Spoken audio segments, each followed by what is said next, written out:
Oh, what is good, nation? It's your boy Jay Raider. We're doing the vertical layout today. Y'all already know what time it is. It's that serious that we have to go vertical in this motherfucker. So, without any further ado, let's go ahead and kick this thing off. Here we go.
Inside Allegiant Stadium for the first time this year. Touchdown Raiders! Touchdown Raiders! And for the touchdown! Through from behind! Balls out! Big man running! Raiders!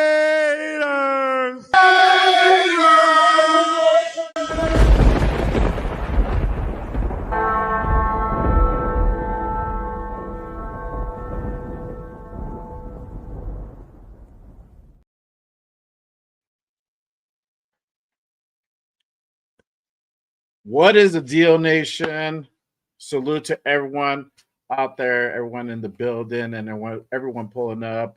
Welcome to Raiders Unfiltered. I'm your host. I am Jay Raider. Happy Monday, y'all. And I really do wholeheartedly mean that because it was a tough Sunday. It was a tough Sunday. Let me just tell y'all. But I hope you guys are having a good day. I hope you guys are on the way to the crib. You guys haven't left already, man. Salute to everybody out there grinding. Y'all already know what time it is. Salute to everybody still stuck at work. Everybody on the way home. Hopefully, y'all at the crib. If you guys are at the side chick's house, hey, it's all good, baby. I don't judge. It's all good with me. But I appreciate everyone pulling up and tapping in. As usual, if you guys haven't done so already, make sure you guys hit that like and subscribe button on your boy Jay Raider, especially if you're feeling what you're hearing. Turn on those notifications, especially when news drops that go on. You don't want to be left out in the dark. Hit that subscribe button, turn on those notifications for sure. We got a fire show today lined up. It's Overreaction Monday, damn it. And I'm so fired up, I had to go ahead and go vertical on this thing. Y'all already know what time it is. But appreciate everyone tapping in. Today, we actually have a special guest. I have a guest on Readers Unfiltered. Usually, this is a solo show, but man, oh man. I told y'all I was going to have a guest from time to time, and I think this is a good occasion to go ahead and have a guest and talk about really what went on yesterday. Um, and I definitely would love to go ahead and bring out my next guest and share the screen with them. He does his show, the Notorious Podcast, with my guy Leo and Hollywood Raider Jeff and Mike from the Black Hole Military Chapter. You also see him sometimes on Friday Night Live with my guy Jeff. He pops in from time to time, but let me go ahead and bring out my guy Raider Will in the building. Salute to you, my guy. Appreciate you tapping in and rocking with me on this Monday night. Salute, man. How you doing? I can't hear you. You can't hear me? Uh-oh. I can't hear you. I don't know. I think everybody else can hear me. Can you hear me now? We're having technical difficulties. I don't know what's going I can't hear on. you. Oh, why don't you go out and come I back can't hear in? you. Let me go back in. Let me go Hold back on. in. But let's see here. Hold on. Uh-oh. Okay. All right, I'll be right back. He had to go out and come back in. But again, appreciate everyone rocking with me and tapping in on this Monday night. Salute to my guy Robert Ping in the building. He's already with the Geno sucks. Damn, dog. That's rough. That's rough. Oh man, that's funny. But appreciate you pulling up, everybody. Rocking with me on X. Salute to everyone over there as well. Make sure you guys head on over to YouTube and hit that subscribe button on your boy J Raider. You already know what time it is. Okay, I think I got Will back. Let's go ahead and try this thing one more time. Let's see if it works. All right. Can you hear me now? Can you hear me now? I can hear you now, baby. I Can can you hear hear you me now. now? Unfiltered. Well, I'm like, what is going on here, man? I Yeah, don't know. you sound a little bit garbled too. I was like, damn, what's going on? I know my YouTube was tripping. So like the whole like intro did not flow, did not come out smoothly. But man, hey, appreciate you pulling up and tapping in with me on this Monday night, brother. How you doing? A pleasure, man. I'm doing great, man. You know what? Thank you for inviting me on. I love the fact that you were like, yo, we got to be raw. We got to be unfiltered. We got to say it how it is.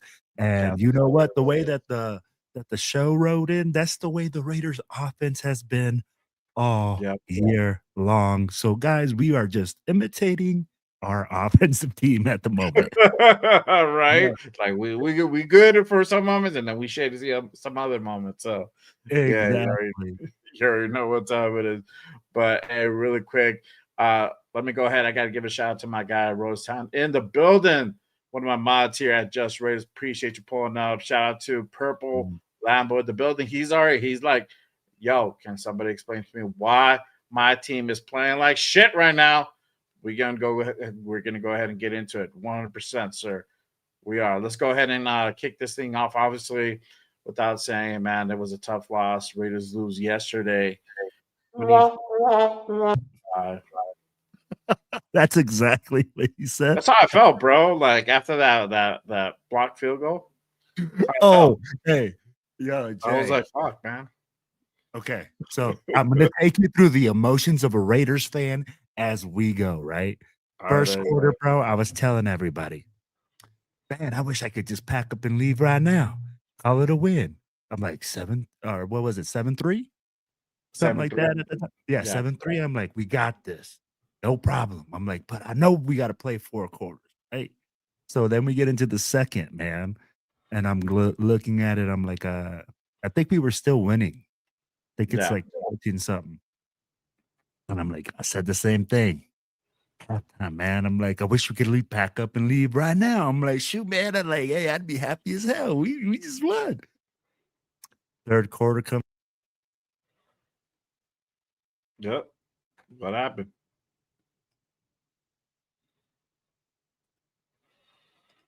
Oh, I don't know what happened.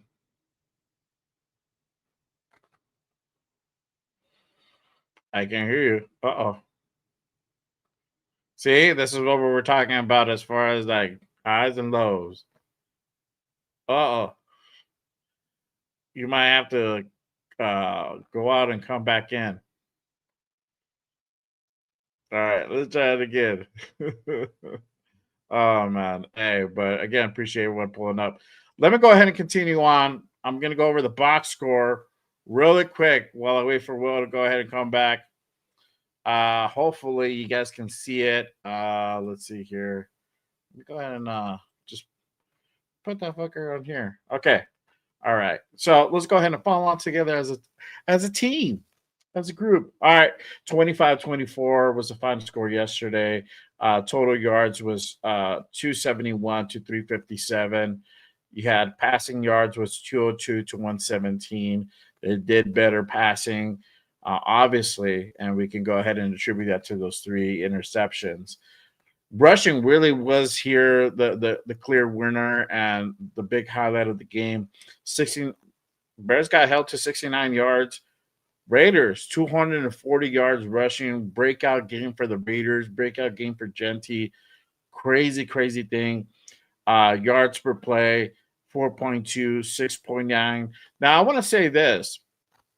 If you look at these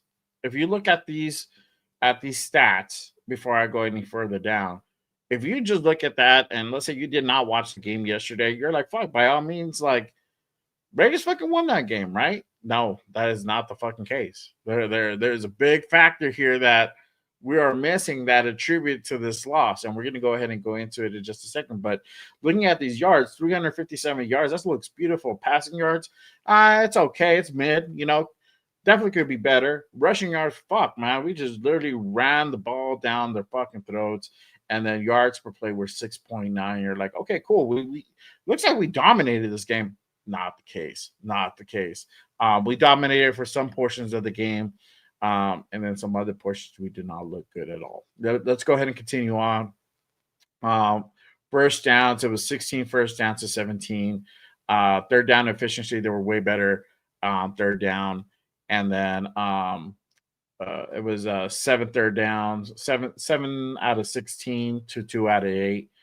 Fourth down, obviously they converted their first down. We got that big clusterfuck of a mess on that fourth down attempt. Total plays was 64 to 52. 1 sack allowed by the Bears.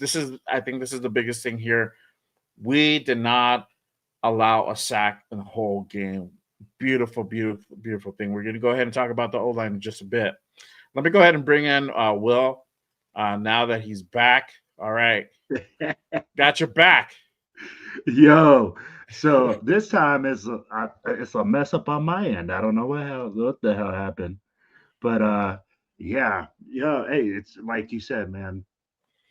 Earlier we're talking about the Raiders offense, and I'm like, it looks like you're getting right into the stats, baby. Look at you. I'm getting into the stats. I had the show must go on. Hey, but it's absolutely. Let's go ahead and do this thing together, my guy. Go ahead. I talked about the sacks allowed. This is the biggest thing. We did not allow a sack yesterday, and that is a big improvement from the last 3 games. Literally, I think we allowed about 12 sacks so far. I mean, and for it to be a goose egg, which is great. I love it. Let's go ahead and continue on. The penalties here, they were big on the penalties for the Bears. 8 penalties for 60 yards. We only had 5 for 36. Fumbles, we had that 1 fumble, as you guys already knew at the beginning. That was terrible, by the way. Yeah, that was terrible. A key situation. And a very key. I don't know why we went for it so early, so deep in our zone on that fourth down. Can we talk about it, or are we going to go through the stats? Let's talk about it. Yeah, fuck yeah. Let's talk about it. I'm like, hey, I don't know if we go like through the method first, So, man, let me ask you that. Why go for it, man? So early in the game, we go 4th and 1, right? I'm like, bro, we were in a pressing situation. There wasn't anything that, the game wasn't out of control. Yeah, I get you can say, hey, we're looking for the rhythm for our offense, right? Because they're, you're going to say, oh, yeah, I was trying to get Gino in rhythm, et cetera, et cetera. But for me, I kept saying the whole game, there's a formula to this game. Run the fucking football. Play good defense. Run the football. You don't have to throw it. And why did after throwing 3 interceptions, right? And Jay, I'm like, did you play when you were younger? I played a little bit like in high school. Okay. Well, I'd be like, but you played, right? So let me ask you this. When you were playing in high school, man, did your coach like let your quarterback go out there, throw 3 interceptions, sit out there, and then not run the football? I mean, like, what's the cure for to not throwing interceptions. Yeah. Running the fucking football. Running the football. Mm-hmm. Yeah. And at the end of the day, when we were running the football so effectively, I mean, like, let's be real. Everybody was saying, "Oh, Genty, you're the worst 6th-round pick ever. We should have picked a no lineman. We should have done this. We should have done that, bro." Yeah. This man, when you see what they can do when you block a little bit for him, tell me like this. When he made that long run, I was sitting there. I had somebody, bro. I was sitting in a roller chair. I'm like, bro. I told my boy, push me, bro. Push me right now. I was like, I started stiff arming people in our party, like just getting pushed. Yeah. I'm like, this is what we need to do all game. This is what we need to do all game. Bro, if we do this, if we stick to the formula of running the football, playing good defense. Oh, sorry, my kid's coming in right now. But coming like running the football, playing good defense, punt the ball when you have to, so that way we're not giving them the ball on the 40-yard line. Jay, tell me like this. 5 times, homie. 5 times inside our 50.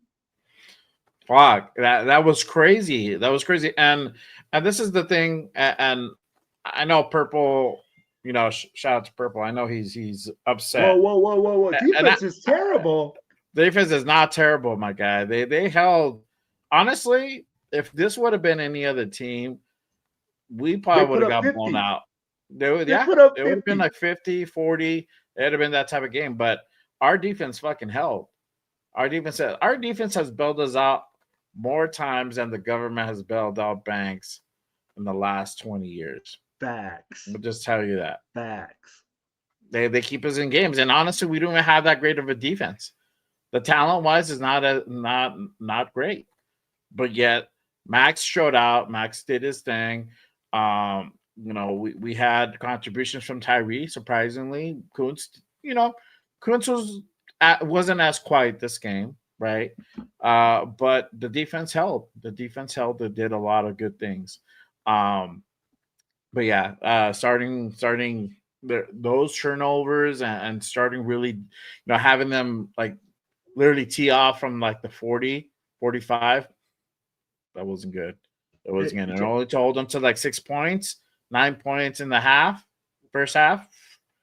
That's crazy. I'm gonna go a little bit. I'm gonna go ahead and continue on with the stats real quick, and we're gonna go ahead and continue on going through this because there's a lot of good topics that we're gonna go ahead and cover, and that's associated with these stats that we see here. Geno Smith, obviously, 14 out of 21, 117 yards, 2 touchdowns, but this is the big thing: 3 interceptions. Again, 3 interceptions in the game. We saw that week 1, but it went our way. We were able to go ahead and get the dub. But you know, that Charger game, I think we gave up about 2 interceptions. And then Commanders, there was no interceptions given up. But now we're going back, and this is where it actually cost us the game. And we're going to go ahead and go more in depth on Geno Smith. Rushing, this is really, I think, where if there's a silver lining to all this shit, this is where it's going to be at. Ashton Genty, 21 carries, 138 yards, 6.6 per clip, 1 rushing touchdown. Raheem Mostert, 4 carries, 62 yards, 15.5 yards per clip. Crazy. Geno had to use his wheels a couple times. He had 31 yards. Same for Trey. Receiving, we were quiet in this game. 5 receptions, 46 yards for Brock. Jacoby had 4 targets, 30 yards. He was involved in 2 of those interceptions that Geno had. Ashton Genty, 2 receptions, 17 yards, and those 2 big touchdowns. You got Trey Tucker, 2 receptions, 13. Way more quieter game for him. Raheem had that 1 reception for 11 yards. Defense, on the defensive side of the ball, Devin White, 8 tackles, 1 assist. Max Crosby, our guy, 9'8", balling out, 5 tackles, no sacks, but he had that block pass, that tip pass that resulted in interception for him. I saw that on the home opener, and I'm glad I'm glad he was able to go ahead and replicate it during the season. Too bad he didn't run that shit back for a touchdown. Kyle Boo Kelly, 4 tackles, 2 assists. Jamal Adams, 4 tackles. Jeremy Chin, 3 tackles, 4 assists. Jermaine Pratt, 3 tackles, 2 assists. Isaiah Palmau, 1 tackle, 3 assists. Malcolm Coons, 1 of 1. Same thing for Darnay Holmes, Adam Butler, and Landon Roberts. Jonah Walu, Tyree Wilson, one tackle, and then 1 sack. He had that big sack on Caleb. That was beautiful, and that's what you get to go ahead and see an non-block Tyree, how that operates. But obviously, defense really kept us in the game yesterday, which is cool. Really quick shout out to my guy Raider Nation Jason in the building. Salute, brother. Appreciate you pulling up. Salute to Stay Humble in the building. He says our defense is solid. There you go. But he says we can't throw in 3 interceptions and keep putting that D back on the field. Going to get tired eventually. 100%, my guys. Yes sir. Let's go ahead and talk about this. Geno Smith, 3 picks. It was hard to watch. It was hard to watch, man. And I think I have a clip for that. Give me a second here.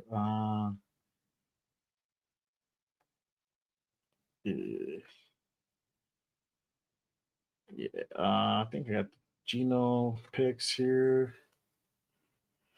All right, I got one of them. Here we go. Let me go ahead and pull that up for you guys real quick. Here we go. All right, this is the Geno. This is one of Geno's interceptions from yesterday. Now, I'm playing this clip, but 2 of the interceptions were essentially the same thing because it looks like they ran the play twice, or very, very similar play to what the first one was. This one was in the third quarter. So shout out to Larry Foster for the clip. So let me go ahead and run that real quick. Here we go.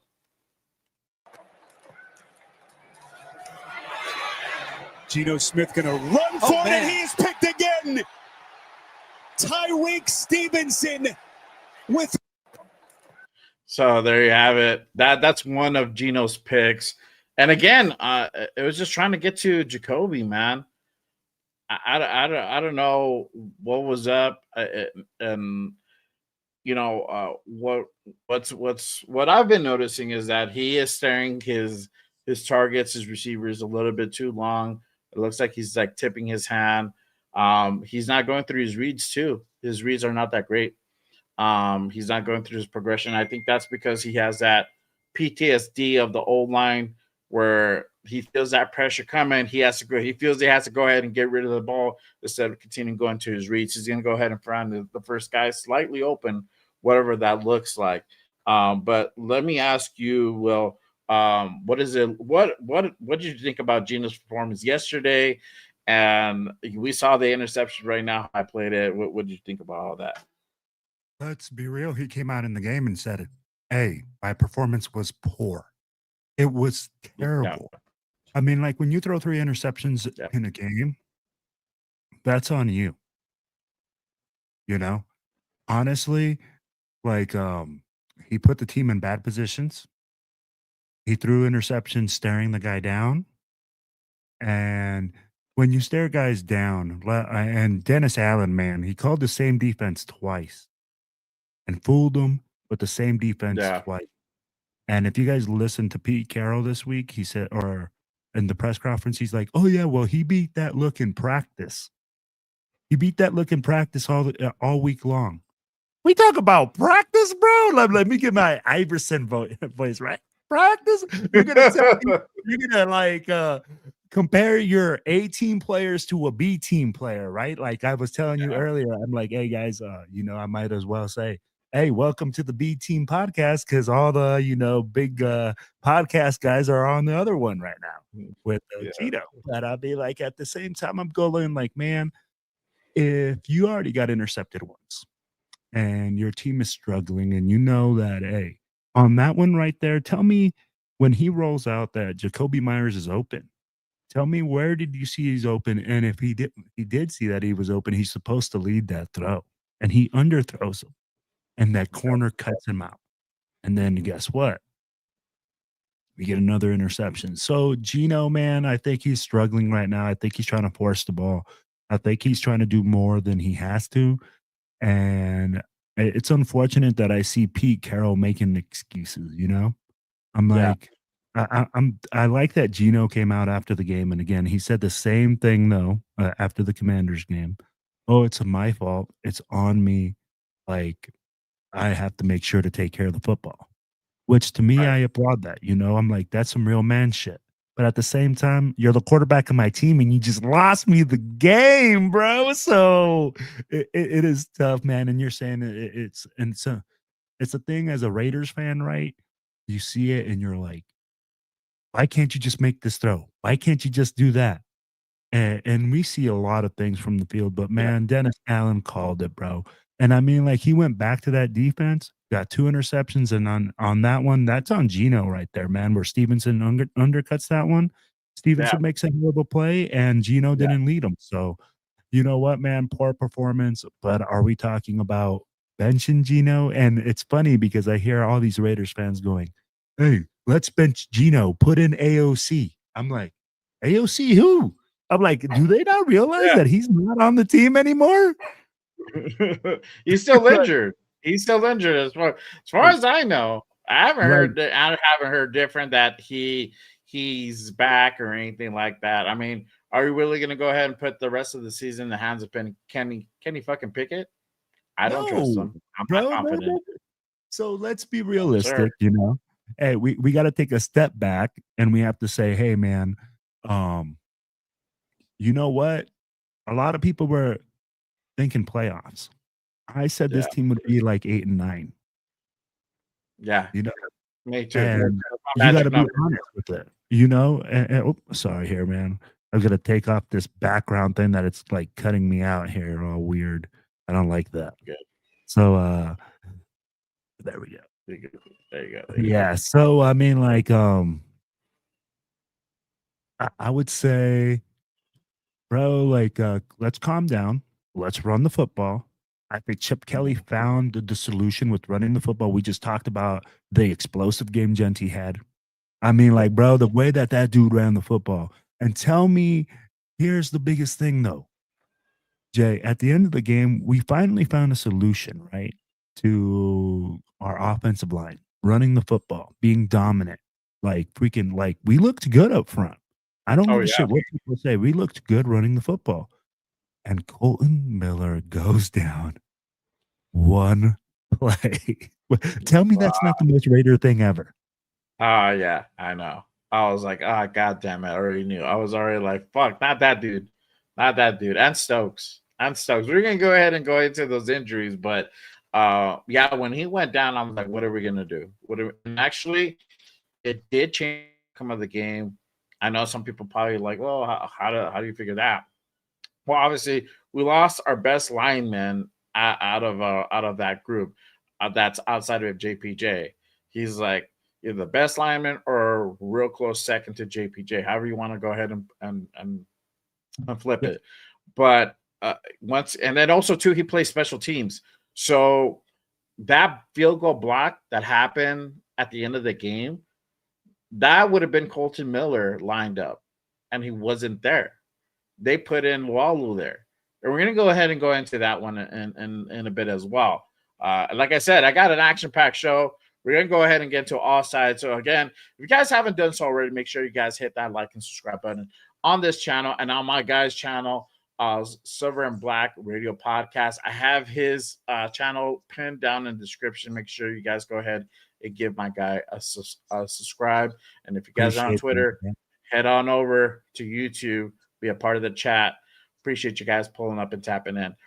Let me ask you this. I know a lot of people are saying this. It's time, we just talked about it. Time for Geno to sit. 7 interceptions for the season so far. And I'm going to go ahead and put this because I heard this earlier today. He's on pace to hit 30 interceptions for the season. This is fucking ludicrous. It's unheard of. Like, I never heard a fucking quarterback ever be on pace to hit anything beyond 15 interceptions. 15 interceptions is wild in itself already. But to hit 30, bro, it's fucking crazy. It's ludicrous. So I'm tripping, bro. I'm tripping. But this is this is the thing that sucks. Who the fuck else are you gonna put in there? You're gonna put in there Kenny Pickett? Are we really gonna go ahead and rest of the shoulders of the rest of our season on the shoulders of Kenny Pickett? I'm not ready to go ahead and do that yet. AOC is out. Even if AOC was here, no, I'm not doing that either. And this is me, and this is my opinion. The dude has cement feet. If you think it's bad right now, imagine AOC out there with this fucking line. Yes, it's starting to become a little. This one game, it showed that it's better, but we need that consistently through the next 14 games. We need to see that consistently for the next 13, 14 games. So imagine if you have AOC behind center or out of shotgun, it's not going to look good. You think five sacks in the game is a lot? Man, we're about to set like NFL records if that kid's in there.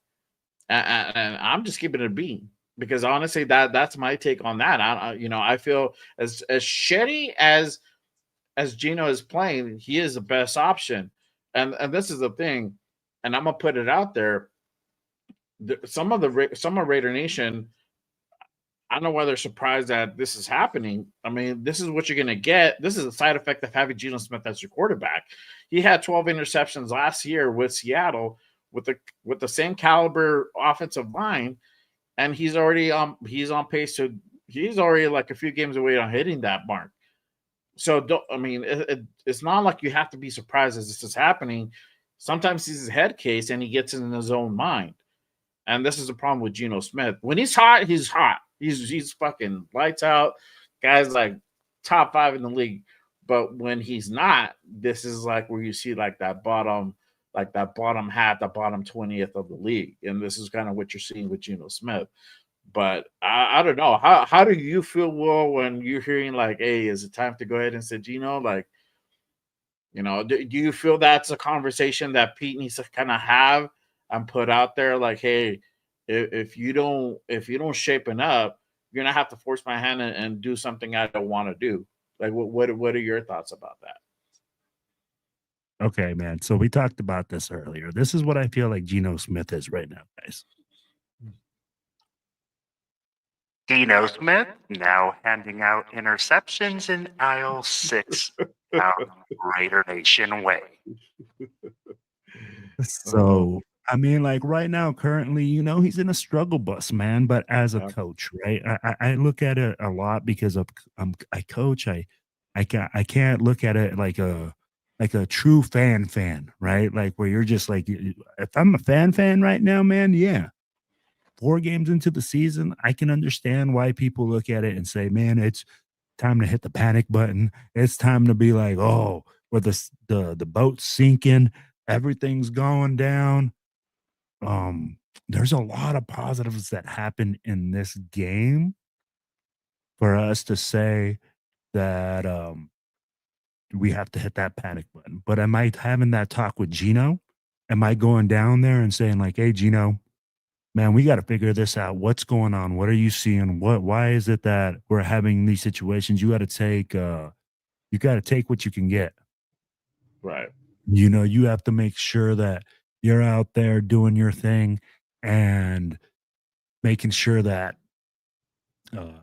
you're doing the right thing for the team, making the right play calls, making the right adjustment. Guess what? At the end of the day, I mean, like, you don't have anybody that's better. I don't have anybody that's on this roster that's going to tell me that with our offensive line, with Colton Miller down, and our offensive line and every single other problem we got, that you're going to tell me that Cam Miller, or you're going to tell me right now, Kenny Pickett, bro, AOC, no.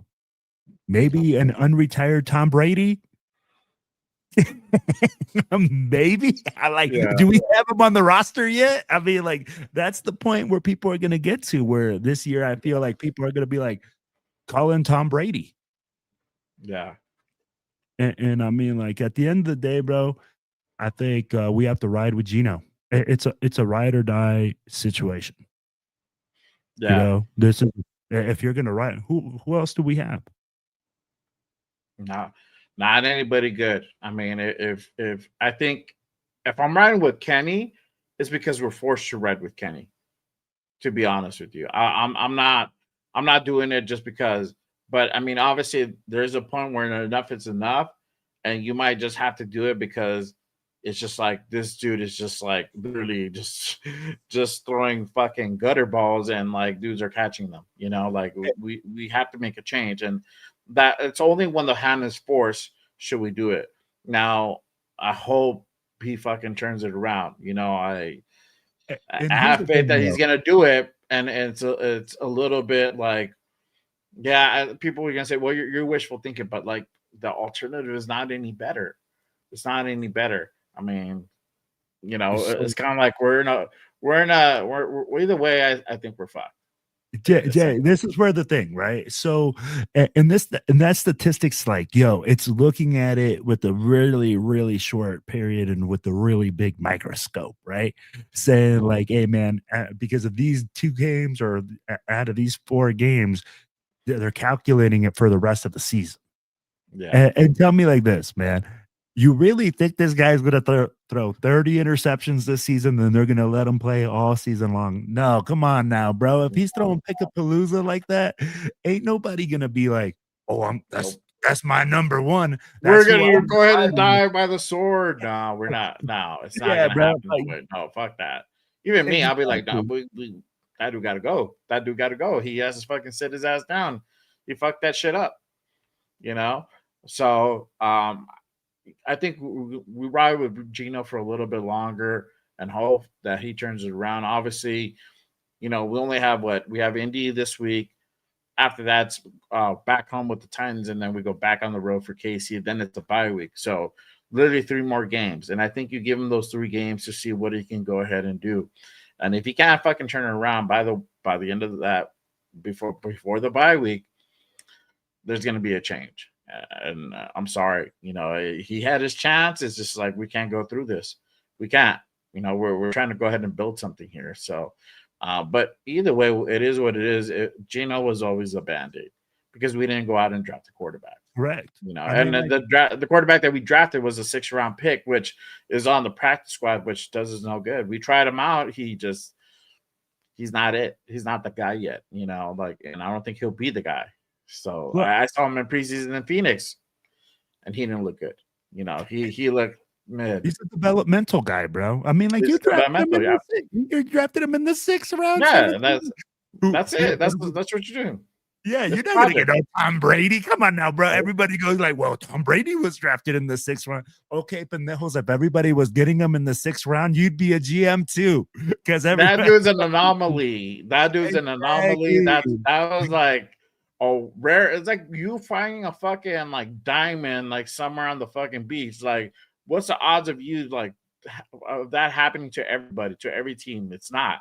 So that's like finding a pearl in my frijoles, bro. That's like finding a pearl in my frijoles. That's not like an oxymoron. Guys, if you guys don't know what frijoles is, that's beans, because we're brown here. So, yo, like, and we eat beans every morning when you're a little kid.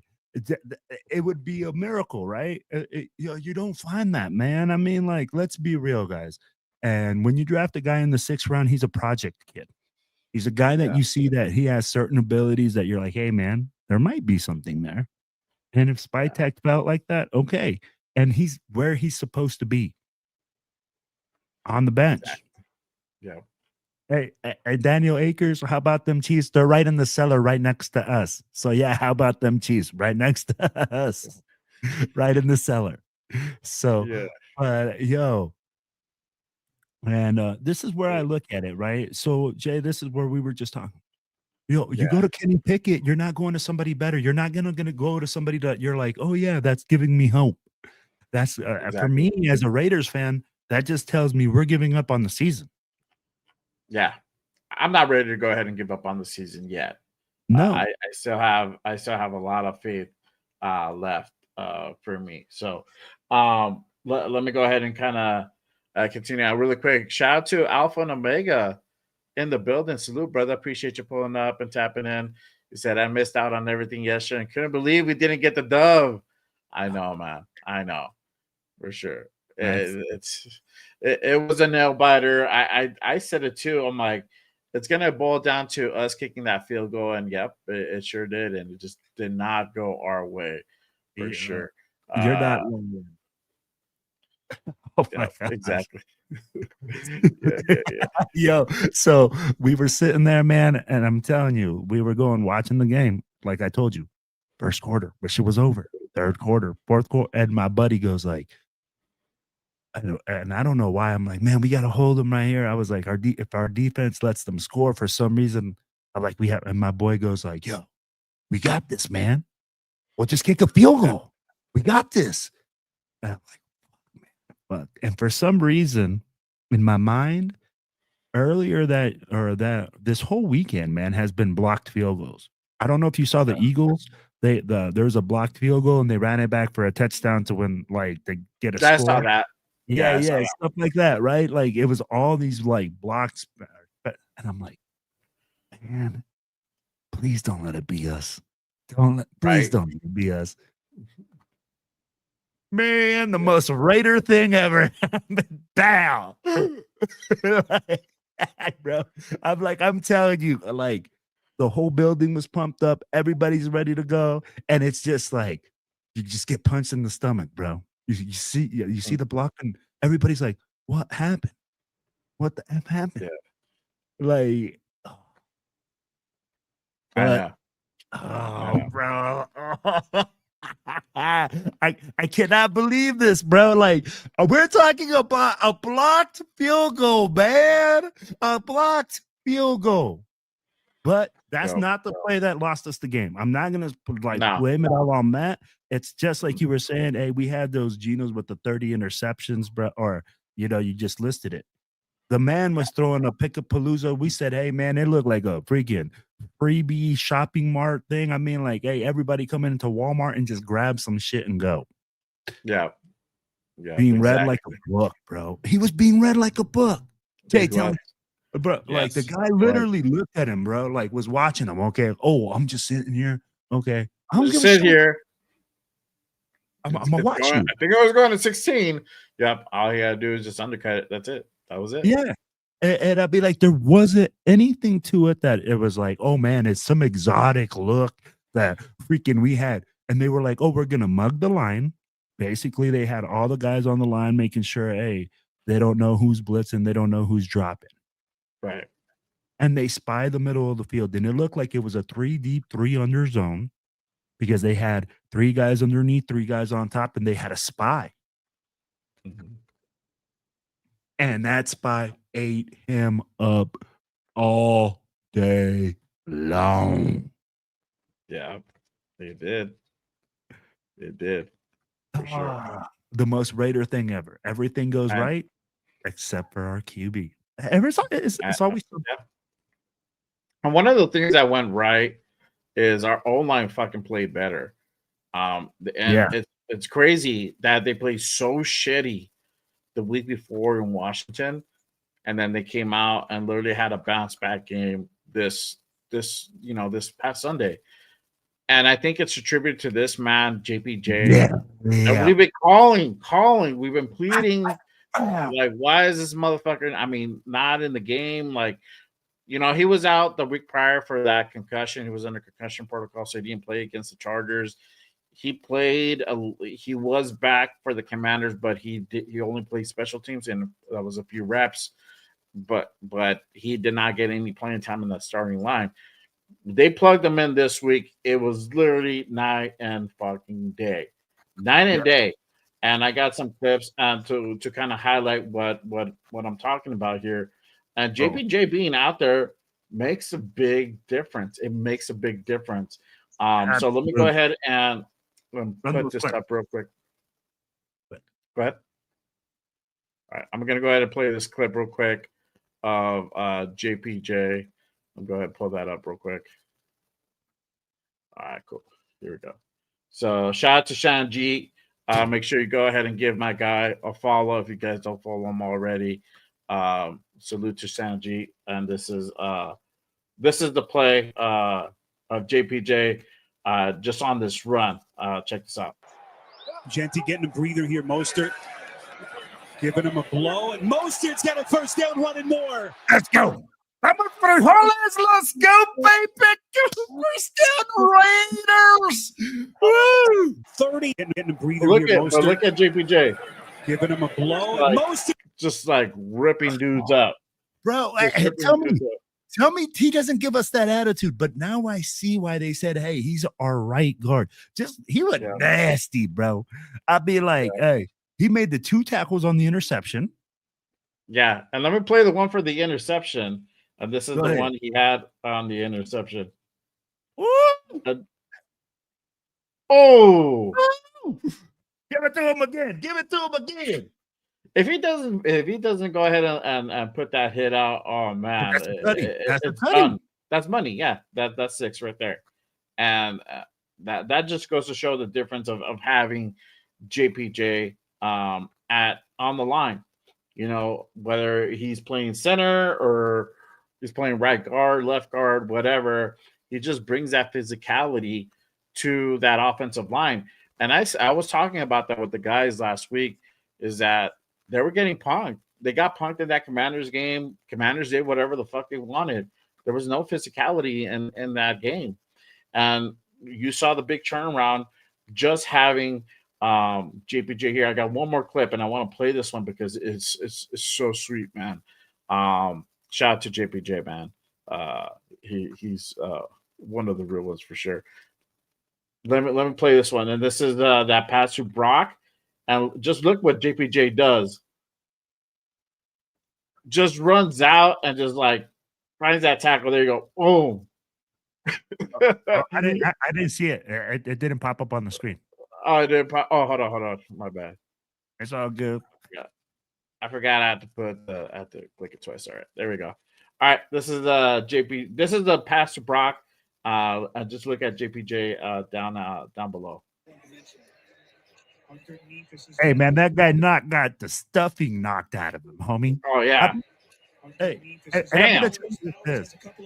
Yo, so I was sitting there, and we have a guy that we call the Pops, right? It's a little old guy, man, and you know we call him free, like just out of love, we call him Pops. He's Pops of our group. Yeah, man, he played O-line, and we're out there and we're looking at it, and I'm like, bro, do you see JPJ's helmet? Do you see how scarred up that is? I be like, the bad is putting in work, Big Daddy. Oh, yeah. And I mean, like, yo, you give me 5 guys like that. Tell me, Jay. Yep. Exactly. Hey, Putting JPJ was a must for sure, 100%. but tell me, why did it take the coaches so long to figure it out, bro? And this is the thing that gets to me, bro. And you know, yes, I'm gonna go ahead and criticize Pete, but it's because the shit that he's saying, it just doesn't make sense. You're seeing what he's able to go ahead and put out on the field, but yet he's still saying like you're still competing for his job. Why? Look at what he's do. Look at all he did in that game, and you're still gonna go ahead and tell me that he's still gonna go ahead and compete for his job. Why are we just talking about him? Why are we not talking about Parham? Yeah, Parham had a better game, but what happened to those other 3 games before that? You know, I need to see consistency from that line. Well, why aren't we talking about Jordan Meredith? Also, he hasn't had the best game either, but they're so in love with him at center that they're going to go ahead and die by the sword with him at center. Bro. You know? So, hey, so you just made me take off my hat, right? Because they're like, damn, I got angry. bro, yes, was just angers me, man. Right? I've been scratching my head. I look at it, man, and I said, this line wasn't that bad last year at the very end. They were getting together. They were like forming it up. They were doing a lot better. Mm-hmm. But then to move in to this year and have this type of dysfunction, this type of like, hey, we can't get it together. Why move all these guys around on the inside? And I get it now why you want to have your mauler. And the way I liked, and I'm going to tell you like this, Chip Kelly did a lot better last week explaining the situation of JPJ and why you want him at guard instead of center. He said his body type, his playing style is all generated for a guard for us. He brings that attitude. And when I had Lincoln on my show, he said, I'm concerned because we're really light in the butt. Yeah. You know, so when Chip came out and said it like that, I liked it more. But the way that Pete says it, man, I really feel the way that Pete says it, it's like he has a vendetta against them. Like, yeah, a little bit. Why is it only JPJ competing? Why can't you just say, hey, every single player's out here competing? That's all you have to say. You don't have to say, oh, you know, the only position we're going to be competing at is right guard. Are you kidding me, bro? Like, have you seen this team? We are 1-3. We should be competing everywhere. I'd be like, yo, if you were the coach, Jay, are you going to go in there and be like, oh, great job, guys? You secured your job for next week. Freaking go out there and go get them. Like, bro, well, come on now. You're going to go in there and going to be like, hey, bro, if I'm going to get fired next week if we don't get our shit together. Yeah. Literally, that's the way that it should be. It should be perceived. Like it's like a regular job. If you're not, I mean, you know, if you're not performing up to par, if you're not doing what you're supposed to be doing, you know, usually you get disciplined. You get written up and yada yada. This is the NFL. Normally, in these cases, you get sat. Exactly. You get sat. You don't get playing time, and then forget about eventually being on the team. Then the following year, you know, I mean, it can progress even worse. Like you get kicked down to the practice squad, you can get traded. List goes on, right? But I honestly think, like with JPJ, it's a clear cut difference. There shouldn't be no argument about whether or not are we going to go ahead, whether or not this guy should be playing or not. Well, we're clearly better. Yeah, we're clearly better with him. I mean, like, and here's my thing, right? It's just like you said, we're clearly better with him. Our attitude, hold on. Yeah. Shout out to Alpha. Tyreek Hill suffered a gruesome injury just now and is on the way to hospital. Hey, man, that sucks, bro. Prayers to him. Hopefully he's okay. I don't know what happened. I'm not watching the game. But I'm on X right now. I haven't seen anything that about that. I was kind of like trying to skim through it and see if I could find something. But yeah, man, that sucks. My guy Jay, he says, "Forever Oakland, salute, brother. Appreciate you pulling up and tapping in." Alpha says, "Time to play Charles Grant. Gino might get benched after the Colts game of this happen. If this happens again, it might, bro. It might. I think honestly, it would happen after the bye week. I think any changes, if they were going to happen, they're going to happen after the bye week. Real talk." I mean, like, what else are you going to do? Are you going to do it like next week? And then you're going to say, freaking Kenny Pickett's going to be ready? Nah, man. I'm like, if you're going to make that switch, you're absolutely correct. You have to make it during the bye week. Gives the guy 2 weeks to get ready. Yeah. If you're going to go that route. And he has 3 games to turn it around. Hopefully he does for our sake. I still think he's the best option out there. Let me ask you this, because, okay, we got JPJ back on there, even though he's competing for his job. But what about the rest of the guys? Should they still shift guys around on this offensive line, or should they just leave it as is, see if they're going to go ahead and continue to duplicate that game from Sunday and have a continued 0 sacks shutout and provide protection, because protection was there. I don't think there was really any real pressure to Geno. Maybe less than 0 sacks. 0 sacks. 0 sacks. Wait, hold on. Let me give the offensive line their flowers right now for 0 sacks. Yeah. Oh, we can't hear it, but I got you. I got the applause. Yes.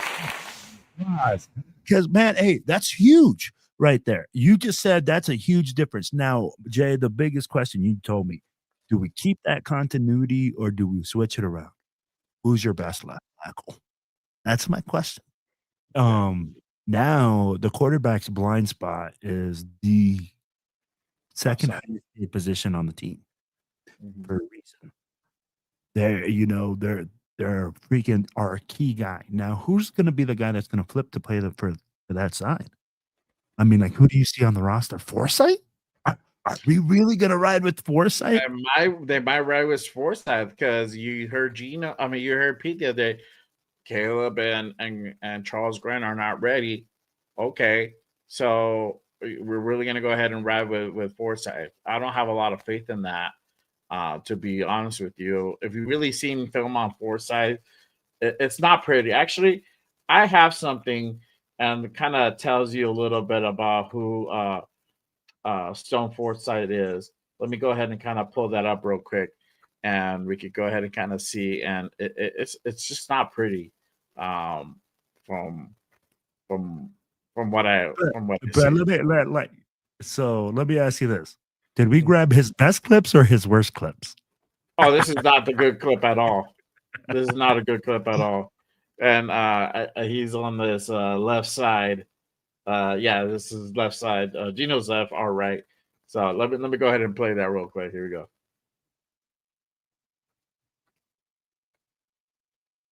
And you're just gonna go ahead and see him just get cooked on this play. That's Stone Forsythe for you. That's Stone Forsythe for you. And Gino has experience with him, and to run it back with Forsythe, I know in the back of his mind he's like, "Fuck, man." Now I gotta really run for my life. I don't know. What do you think? Like who? I honestly would want to go ahead and run Charles Grant if I could on that. I feel like you have to look at it, and that's where I'm like, man, I don't know. I really have to look at it and say, Chip Kelly, and I hate to say it, Brendan Carroll. You have to figure this out. You have to look at it and say, who's your best left tackle? What's your option? Who do you see on the next opponent that's your biggest threat? Where do you need your guys? That's where I'm like, and if it's Foresight, then we better have a large formula of running the football. And I mean, like, if that's going to be our solution is running the football, great. But last game, the most time that we had success running the ball was to the left-hand side with Colton Miller and Parham together. So we need to find somebody that's going to work well in tandem. If you saw that last play, which was, I think, 4th and 1 or 3rd and 1 before, I think it was the 3rd and 1, right? Yeah. And I mean, like, Forsythe got freaking worked. The freaking pressure came from that side. So at the end of the day, man, you have to look at that. Yeah, it might be Grant time. It might be Grant time. Well, why not play your rookies? Yeah, and then you don't have anything to lose here at this point, Jay. And I said it before. What do you have to lose? Right. And this is the thing. I don't know why Pete is so scared of running the rookies where he's known to run rookies before, right? And he's hesitant, like, well, they're not ready. I'm like, so I mean, get them ready. That's your job. The guy has sat now for 4 games, right? He's sat. He's been a healthy scratch. He hasn't played, so he's been practicing. So when is he going to be ready? When is he going to be ready? You don't have a choice. It's like this, all right? Like my dad always said, hey, if you're going to be a man, there's going to be situations where you just got to apretar los huevos. And you got to man up. And hold them nuts. Yeah, hold them nuts for everybody who don't speak Spanish. You got to hold them nuts and just be like, all right, fuck it, here we go. We got to do this. We got to make it happen. This is where that we in. This guy don't have no choice. We can't sit here and be like, hey, maybe we're gonna put in Pedro, or maybe bro. It's when you're in the game, We got to go. It's like you got to make it happen. So you're right. It's going to be trial by fire. But at the same time, I want to reiterate this is that Raider Nation needs to be patient because of that. We can't sit here and be like, oh, well, this guy, he sucks. Why is he playing? Motherfucker, he's playing because we ain't got nobody else. Yeah. And you know what? If you think you're good enough, the Raiders will be having tryouts down at Allegiant Stadium for offense. There you go. You're a big guy like me. Just, I know. You're about 6'4", 6'5". Go on down to 14. I think was it 1425 Raider Way in Henderson. They're gonna go ahead and take. They take an application for offensive lineman for left tackle. There you go. We'll take anybody. Yeah. They don't grow on trees. Offensive linemen don't just grow on trees. I'd be like, you just said it yourself, man. We were talking earlier. I'm like, yo, Latinos, we're on the small side. I'd be like, yo, I don't see 6'5", 300-pound gorillas walking around the neighborhood all day long. You don't. No. And that can move like the wind? Hell no, bro. Most dudes that are that big, they're soft, they're easygoing. I mean, like, they just like to eat food and just chill. Yeah, we can bring back Jamarcus. Let's bring him back. Shout out to my guy Raider Way. He's like, bring back Jamarcus Russell for LT. He's that big. I believe that, dog. I believe that. I'm sure he's still under contract. Oh, yeah. They're like, I'm pretty sure that contract was burned to in a holy fire, dog. And I think there needs to be some sage done on it. Run it back and do some sage, bro, because I feel like the fucking ghost of Jamarcus Russell still haunts us to this day. And I'm going to ask you this, Jay. So everybody, like when I was watching the game, and everybody after the game always tells me, like, oh, this is why we should have drafted an offensive lineman. This is why we should have drafted an offensive lineman, right? Instead of Genty. Tell me that you felt that way after this game. Tell me that Genty didn't make you feel like the number 6 pick, that he was worth every little single part of that investment. Yeah, for sure. It made a great move. And I mean, like, and this is with an offensive line that first gelled this game. Yeah. Oh, yeah. 100%. 100%. I'm going to go ahead and get into the Genty topic real quick. Really quick, let me go ahead and hit up the chat because obviously chat lives do matter. Appreciate everyone tapping in. Shout out to my guy Geno Smith in the building. Salute to you, brother. My guy Alpha and Omega. Forsyth is big for nothing. For real. My guy Geno Smith. Shout out to San Antonio. Yes, sir. Yes, sir. He's like, puro pinche Raiders y Gino, puro pinche pedo. For sure, dog. For sure. Shout out to my guy OC Nation in the building. He's like, hell yeah. JPJ center to start. Merida sucks. I agree with you. Do I think that's gonna happen? Nope. Shout out to Raider Paul. He says, save y'all monies. I'm gonna still spend that money, bruh. I don't care. Support my team no matter what. Yep, exactly. Shout out to John Leon in the building. Salute, my guy. Appreciate you pulling up. Salute. Let's see here. My guy OC Nation, make it a Disney movie like Mark Wahlberg. Yeah, sure. Oh man. Yeah, he is worth the pick. But this is a thing, bro. And real quick, shout out to Accelerator in the building. 543 to 10. I know, shit, bro. It's probably gonna be that fucking score.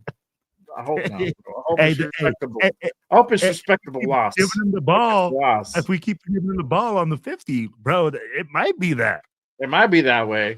We had the same fucking game as yesterday. But this is the thing. I love, like, I like the Genty pick. I was not about the Genty pick. If you guys were tapping in with me early in the year. And because I know where the attention needed. We needed a quarterback. We needed an offensive lineman. I felt that there was other running backs that can go ahead and be able to do the job in a very effective way. But that was not the case. I don't know. I think the regime hasn't been up and up to this point. I'm not taking what they say for their word anymore. because I feel like we're just getting lied to over and over and over again. They were saying there was a whole Genty pick. I feel like their pick was somebody else, and they're just like, fuck, no, let's just go with our backup. Genty's gonna be the guy, right? And they knew that they had to address the running game, and ended up working out that way. That's great. But the thing is with Genty, because we did not address the offensive line properly, you're just seeing Genty at probably like mid-level. If he had an actual real good offensive line, or even like a halfway decent offensive line, these numbers would be fucking astronomical. But we haven't seen that yet. We saw it for one game, and this is what he can do in one game with pretty good protection. Imagine it with an actual offensive line. It would be crazy. Shout out to my guy John Leon. He says the draft was loaded with backs. Nothing against Genty. He had one good game. We still need O-line to protect our passing game, and Genty can be out there at O-line and running back. 100%, bro. 100%. But we saw that he went out there and blocked. He had pretty good blocks out there, so big turnaround for him, for sure. But yes, we need more consistency from this offensive line, for sure, 100%. Jay, come on now, bro. Oh, let me hit you with the little love right now, right? We going straight unfiltered. I'll give it to you right now, okay? Yeah, look, man. I was not on the train. I was the guy that wanted to trade back. I said, trade back, get more draft picks, get somebody later, right? Yeah. But the Raiders hit gold last year, right? So you get a little intoxicated. You get Brock Bowers last year at 13, and you're sipping on your juice, bro. You're like, oh, Genty's going to fall in my lap, and this guy is supposed to be a generational talent? Mm-hmm. And you're looking at the offensive line, and you're looking at it, and you're like, maybe, I can pick up PD. I can pick up these guys later on. And, Spike Tech is notoriously known for picking linemen later on in the draft. Guys, there's certain people that people can't pass up on. And I think like when you sip on your own juice and you see that, hey, man, something like this. And I'm telling you, bro, if I'm Mark Davis, first of all, if I was Mark Davis, I would not have that bad of a haircut. Let's just be real. That haircut is terrible. But, yo, I would be like this, man. I see Genty come up. I really have to say, hey, man, last year we had Brock Bowers fall to us at 13. Why not take the risk? Get another generational talent at 6. We know that we got a journeyman quarterback coming in, and everybody was hyping up Geno. I'll be like, I had my boy James come on my show, said that Geno was going to be 300 and something yards a game and 3 touchdowns a game, and it's going to be all goose and gravy, and we're going to the playoffs. We're going to the Super Bowl. I'm like, damn, this is Geno Smith. Yeah. A journeyman quarterback. Guys, like, is Raider Nation really paying attention to the guys that we're getting? A journeyman quarterback, a guy that has been up and down. Yeah. And let me ask you this, Jay. Were you expecting to go to the playoffs this year? Oh, no. I've been saying all off season, even up to this point, and I'll say it till my face turns blue. For me, I'm hoping 8 and 9. Realistically, it looks like 7 and 10, and that's, to me, 7 and 10 is a building year. We can build off that.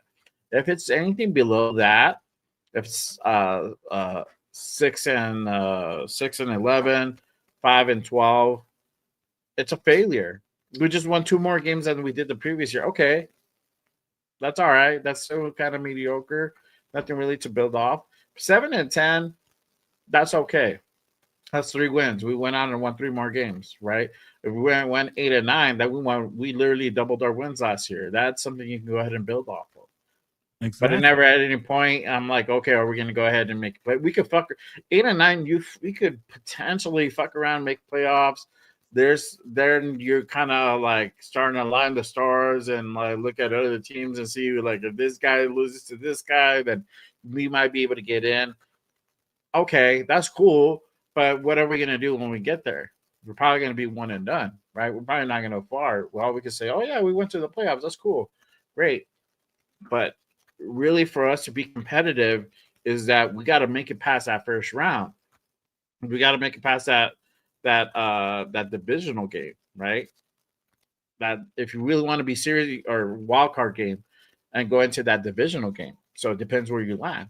The real thing, if you really want to be competitive, is to win the division. That means you got to go ahead and own the chokers. You got to go ahead and smash on the Broncos. You got to go ahead and clip the Chiefs. That's how you got to go ahead and run it, And my thing is, like, if we can go ahead and be 3-3 in the division, that's a good season too. So I'm looking at it different ways. I'm not just looking at it at the overall record. Also, what we do in division, and we did not look good. We did not look a whole lot good versus the Chargers that was there. But we didn't look great, But so let me hit you with this: the Chargers are the best team in this fucking division right now. Straight up. Yeah. Jim Harbaugh is a beast of a coach. I don't know what he does, but after 5 years, he's done and gets out of there, right? They treat him like trash. Yeah. Mark Davis. Yeah. Hey, bro. Hey, hit me up. I'll get you with my stylist, homie. You be looking fresh. Yeah. But, yo, I mean, like, oh, crap. No, I just lost track of what I was just saying. It's all good. But let me go into this part. I really did want to touch into this. The ground game resurgence, and we're just talking about Ashton Genty. Literally we put up 240 on the ground. He did 138 on the ground, 155 all around. He had 17 yards. By the way of those touchdowns, the receiving touchdowns he had. But definitely a breakout game for Ashton Genty. And this is the game that we all been waiting for, to be honest with you. And yes, it's sir. Like a lot of people were saying that it's a bust and all this shit. And at any point, I didn't think that. For real, I didn't. And it was just like, we just got to get this dude into space. We got to go ahead and get this guy at least past the line of scrimmage so he can go ahead and have a shot. And then we can actually see Ashton Genty operate. I'm going to go ahead and play another clip for you guys. This is basically all the highlights of Ashton Genty's work, and those touchdowns he had yesterday as well. So I'm going to go ahead and pull that up. Again, shout out to my guy, Raiders Resistance. Let's go! Let's go. Shout out to my guy, Raiders Resistance. If you don't follow Raiders Resistance on IG and X, make sure you guys go ahead and give my guy Raiders Resistance a follow with the fire content. But he has some clips of Genty. Let me go ahead and put that up there. There you go. The season against the Dallas Cowboys. Ashton Genty breaking free. First down run. Boy, that's got to feel good for the young rookie running back. They are coming up. Pitch play, Genty. Hard, stiff arm, Genty. We're starting to get that. And Dylan Parham really leading the way to get those big plays. Pitch play to Genty, making a miss. Genty weaves his way downhill, down to this. And Sewell is really taking advantage of this opportunity. Now, Dennis Allen likes Edmonds in that spot. This is Genty out of the backfield.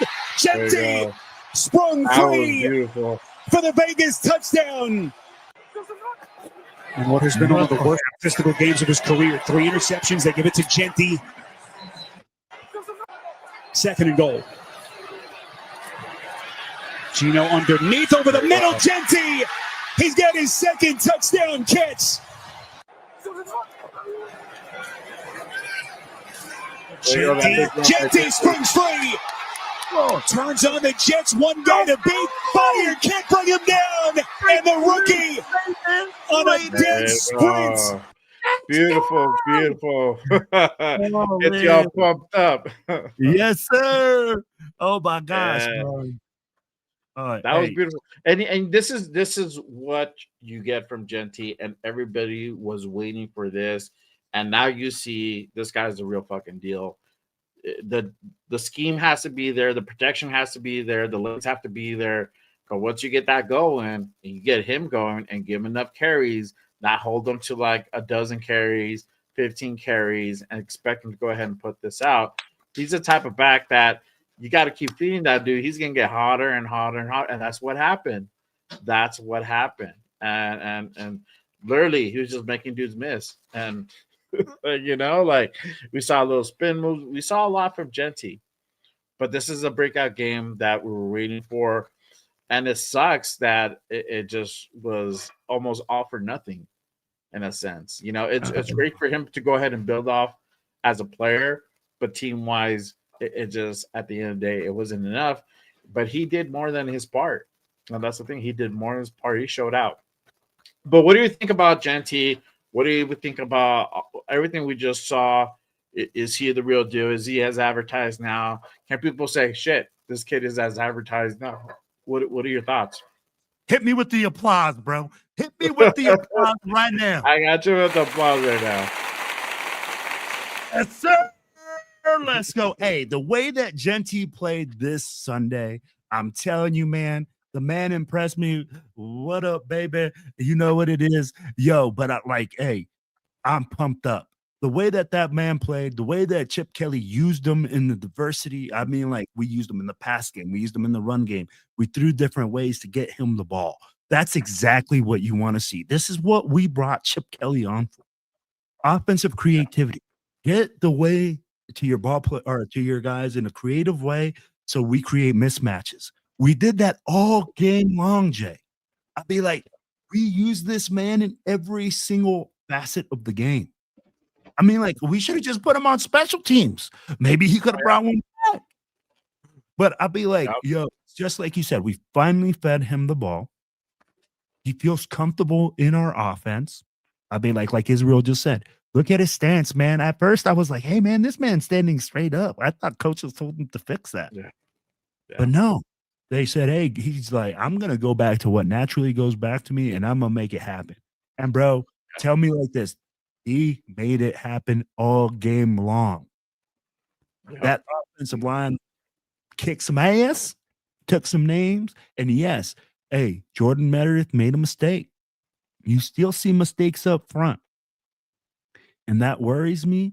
But at the same time, with this type of running game, it encourages me to see that we are not a one-dimensional team anymore. Yeah. So, you know, I mean, like, at the end of the day, bro, it's like you said, Genty was a freaking monster. You just saw the film. You just saw the film. Bro, tell me that does not give you some flashbacks of Josh Jacobs. Oh, yeah. You know, tell me that we did not find a guy that's valuable at 6. No. You know, everybody's going to complain and say, hey, you know what? We should have drafted another guy. We should have drafted this guy at 6 or that guy. Bro, this man just came up and showed up, and I don't care what people say. They're like, oh, it's his first good game. Look up the facts that 101% of his yards were after contact before this game. Facts. So I'd be like, you give him a little bit of blocking, and this is what this man can do. Yeah.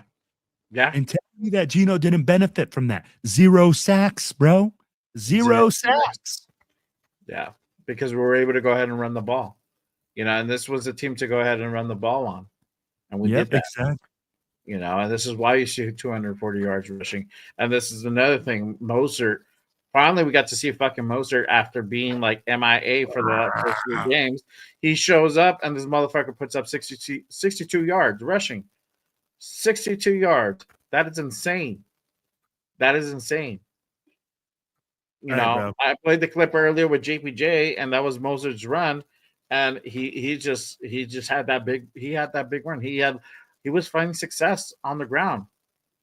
You know, Well, Start played like this, bro. He played like a monster. Let me get in my monster voice right now. He said, yo, I'm here and I'm ready to go beast mode.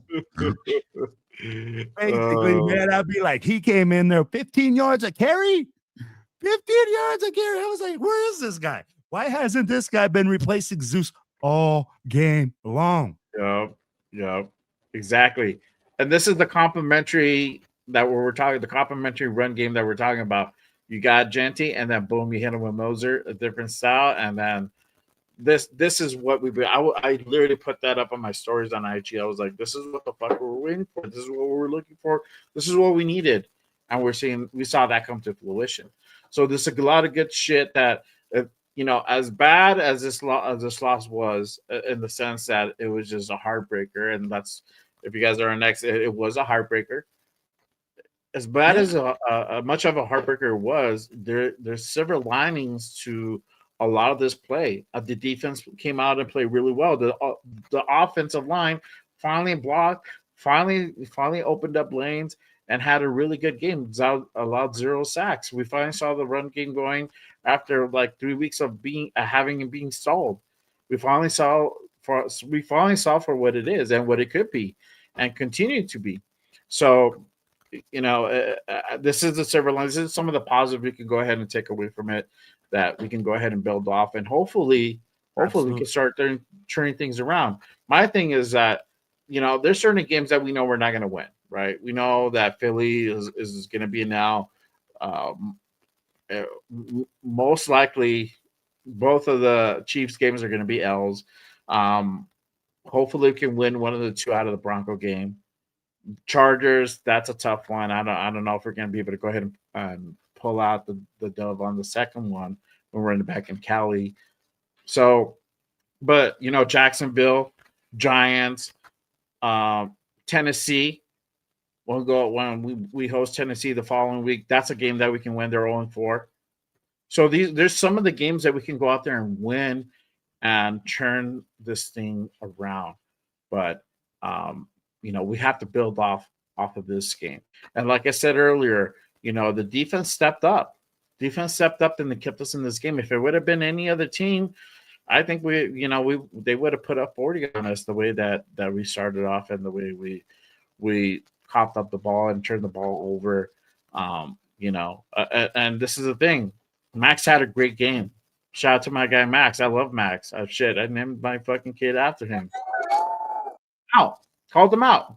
Like, yo, he's busy, but I mean, the time he starts actually coming alive and we're starting to see that impact from the game is not until like about the fourth quarter. He needs to come out faster.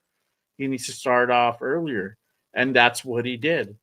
I mean, it was so crazy that, this guy almost had, he almost ran it back for an interception.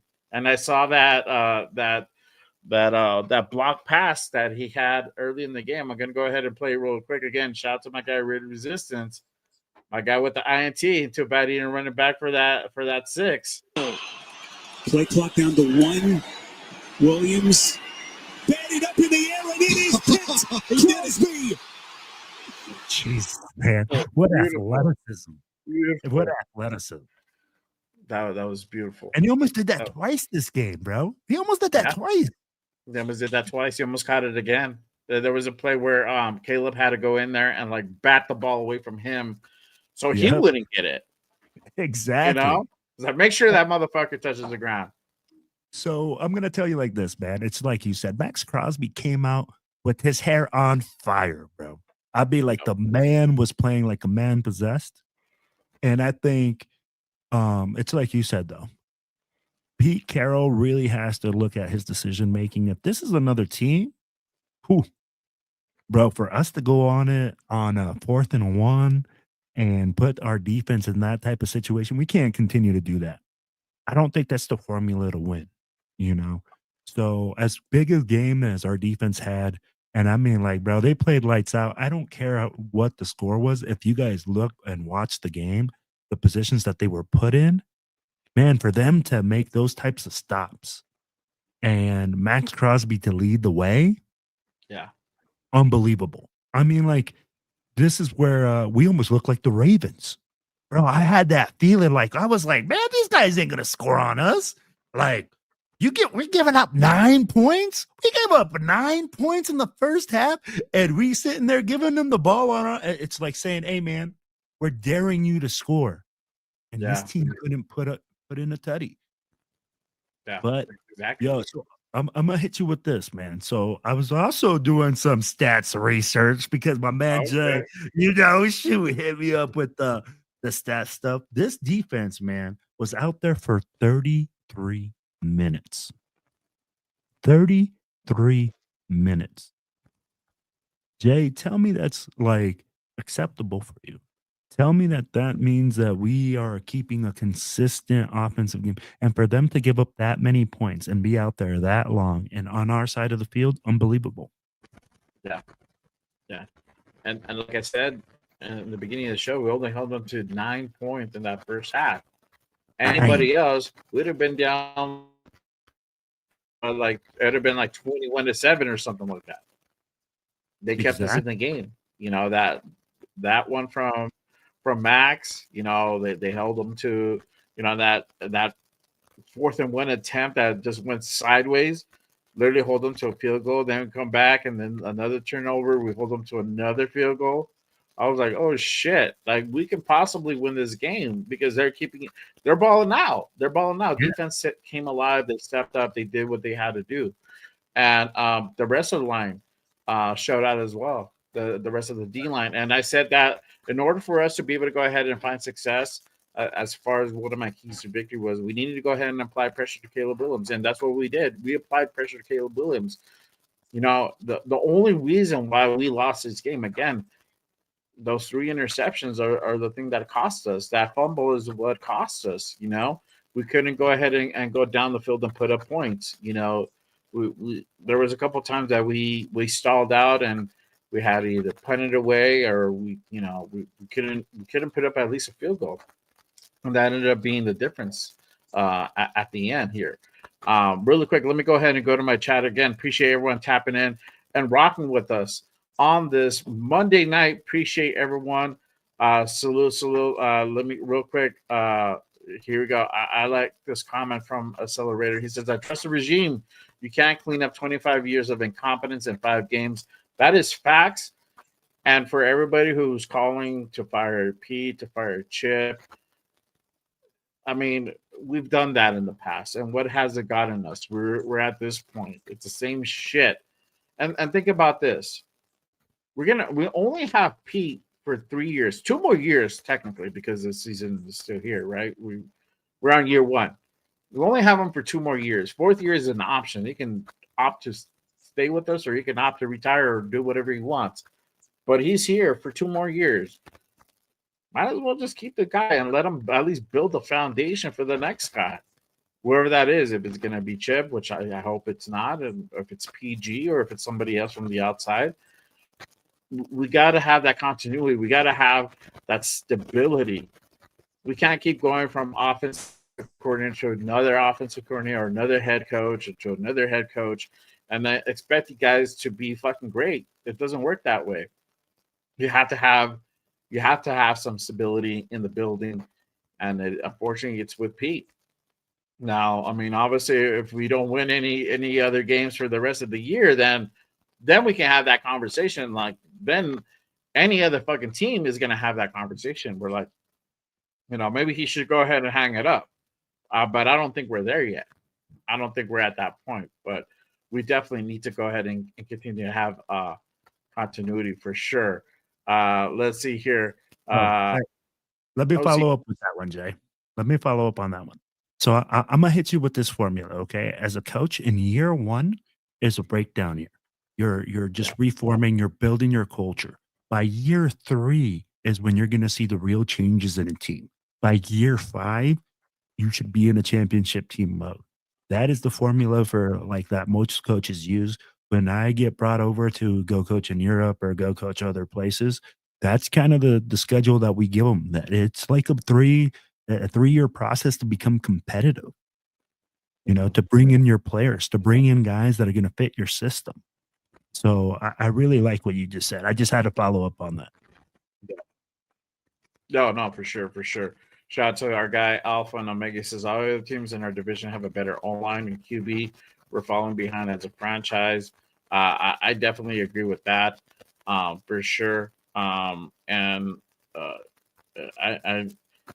Shout out to my guy John Leo. He says exactly so early. Maybe we can go ahead and save the season by benching Geno. We're already seeing what Geno is as a so-called veteran. I'm not ready to go ahead and make that call yet. Give him at least the three remaining games. You got Indy this weekend, and then we come back to Tennessee. We host Tennessee, and then you got KC, and then you make that assessment. And if you're going to go ahead and make a change, you're going to plug in Pickett after the bye week. Cool, let's run it with Pickett. Let's see what happens. But I think you need to go ahead and stay with your best option, which I honestly think is Geno Smith for sure. Raider Way says if Meredith would actually block someone other than Eric, he might have a chance. Hey, you know what though? Hey, so let me ask you this, Jay. Let me ask you this. At work, are you perfect at work? Oh no, of course not. So it's just magnified, right? And that one play, man, where he pulls.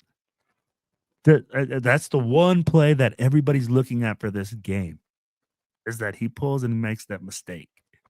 But you know what? I'm going to tell you, I feel a lot better with Meredith this game than I did 2 games ago. I don't know why, or, before in the Commanders game, he looked a lot better. But sorry, man, I love the comment, but I just. Yeah. Go ahead. No, you're good. Shout out to our guy, Izzy Guzman. Appreciate you, my guy. He says, what do you guys think about Genty's stance, though? Hey, he changed that stance up, and this is a result. My thing is, like, if it ain't broke, don't fix it, dog. And if it works for you, fuck it, run it. Run Yes, it. sir. So if he wants to stand up the whole fucking game, so be it. And if for everybody who doesn't know what we're talking about, this is a Genty stance. Shout out to my guy Resistance. The old stance is back, and you're seeing him right here. He stood up the whole game, and it worked for him. So, hey, if it ain't broke, don't fix it. Keep doing your damn thing for sure. This is what I think about Genty's stance. Let's go, baby. It doesn't matter the way that he's standing in the backfield. It matters what the production is on the field. And if he wants to stand up and the production is going to be 143 yards a game on the ground, I'll take it. Let's go, Genty. Let's go. Shout out to my guy D-Man's in the building. He says, hello, I'm a Bears fan. We should have lost, to be honest, if it wasn't for that blocked field goal. Yeah, bro. It really was. But it was also us on us too, bro. The whole interceptions with Geno also was a tribute to that. But we're gonna get into that block field goal in just a bit for sure. Shout out to my guy Yaya in the building. Salute, my guy. Appreciate you pulling up. Let's see. Let me go through a few more, and then we'll kind of get back to the show here. Greg says, shout out to my guy Greg Lear in the building. Says, I'm not worried about tanking the season. Geno Smith can throw picking for top 10 pick. We might still get intercept for a franchise QB. Hey, at the rate that Geno's playing, we don't need a tank. I think it's all gonna come to fruition all by itself for sure. Geomex says, I'd rather have Crosby save his best for last. We could have used Mad Max the last few drives. Yep. But it has to be a balance. He has to start early, and he has to kind of preserve his motor like in between, and then have saved save his best for last. But we needed that game from him, and he needs to continue doing the same thing for sure. My guy Alpha, and I like his comment here. Special teams to get it together. We're looking horrible the last few weeks. Facts, my guy. Facts for sure. Let's see here. Shout out to my guy Troy in the building. Appreciate you tapping in, my guy. Salute. The Predator in the building. Salute, my guy. Salute. Hey, what up, baby? Salute. Got the sticker going, my boy. You already know what time it is. Let's see. House, baby. Yeah, there you go. Rated Chavez in the building. Salute, my guy. What up, Steven? Appreciate what you tapping in. Yes, sir. Israel says, "Did you guys see how the O-line stops hustle? I tell my players, you don't need to stop until you hear that whistle." Exactly. Yes, Facts for sure, my guy. JPJ leading the way, baby. Yeah. Let me go ahead and let's get to the big elephant in the room. Oh, and Omega Alpha and Omega pulling it out. Special team fills us at the end, bro. It's facts, bro. That block field goal is the thing that fucked us. It's part of the facts. It's part of the facts, Jay. It's part of the facts. You said it earlier in the game. It wasn't the only play that lost us the game. We threw 3 interceptions. We had our defense on our side of the field for 5 possessions. Okay. Mm-hmm. Now, yes, did we have a chance to win the game? Absolutely.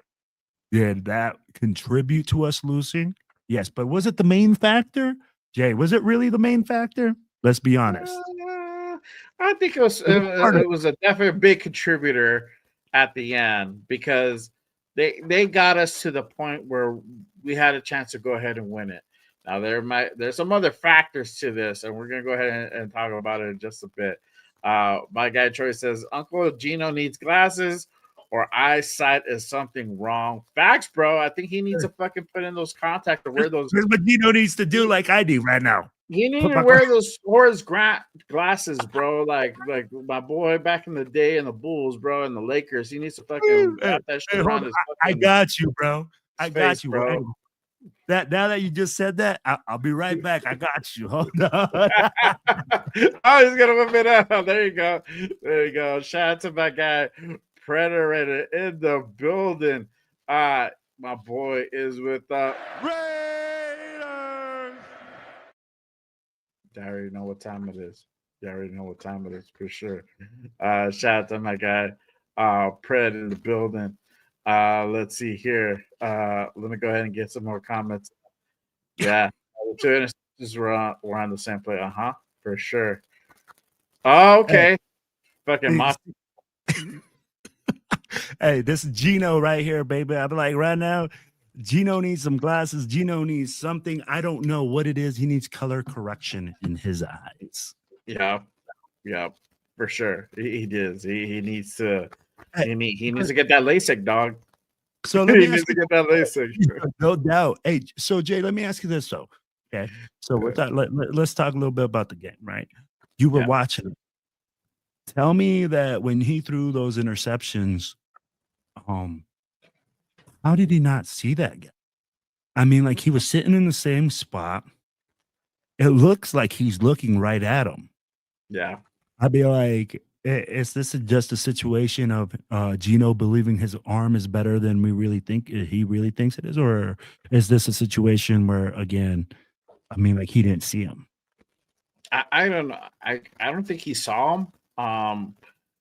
Sometimes he for whatever reason, he was so intent on hitting Myers. Like that basically like 2 out of those 3 interceptions were to Myers, and he for whatever reason he wants to hit. There was a play because they ran it back. I saw that Trey was open up in the middle on the deep route on the deep post, and he didn't see him, bro. He was like single with the safety. Safety there was a space between the safe. Now if you air it to him, Trey can go ahead and make that deep shot. We've seen him do it, but for whatever reason, he wanted to go into Jacoby and hit that over the middle on that crossing route. Both of the times, I think there were crossing routes, and I don't know, man. It's just I don't know what the thought process. That's why I say like I don't think he's doing his reads. He's not going through his reads enough. I think he's just a quick scan. Okay, this is the first guy open. Cool. Let me hit this dude. And it's because he just doesn't trust the line, bro. So I think it's just PTSD, not going through his reads, and just terrible decision making. He could be better. Like I said, when he's on, he's on. When he's not, this is a byproduct of that. And we have to suffer for it, unfortunately. And like I said, he's on pace to hit 30 sacks. I'm sorry, 30 interceptions a year. Like 30 sacks. That's like 30. Hey, at one point, no, the sack count was even higher. I said the stat was put out 68 on pace to hit 68. I think it went down probably significantly. I probably think it's like in the 50 range now because we didn't allow sacks this last game, so it probably went down more. But it was 68, bro. 68 sacks, like we're on pace to go ahead and hit, bro, which is fucking insane. And Gino's on pace to hit 30 interceptions, which is insane on top of it as well. Nobody like in professional football I don't think has ever reached that mark, bro. And if they have, they're no longer in football. They're out there fucking selling fucking life insurance, bro. But and right now we're about to look for the next Kurt Warner. I mean, like we're about to start looking in every grocery store for a quarterback. The way that we're going for Raider Nation. But I mean, like, man, it's like you said, I don't think I think Geno's gonna turn it around. I think we're gonna find the formula, man. I mean, like, and really people are saying, oh yeah, Geno looks terrified, Geno looks rattled, he looks like but this game I really don't feel like he should have been seeing ghost. I really didn't feel like he was under duress a whole ton this game. So I feel like I asked you, I said, hey, could he see him? And I'm listening to Pete Carroll say, well, we went against that set in practice and he kept beating it with that throw in practice. Yeah. Man, I'm looking at so it. That to me sounds like it's a play calling thing.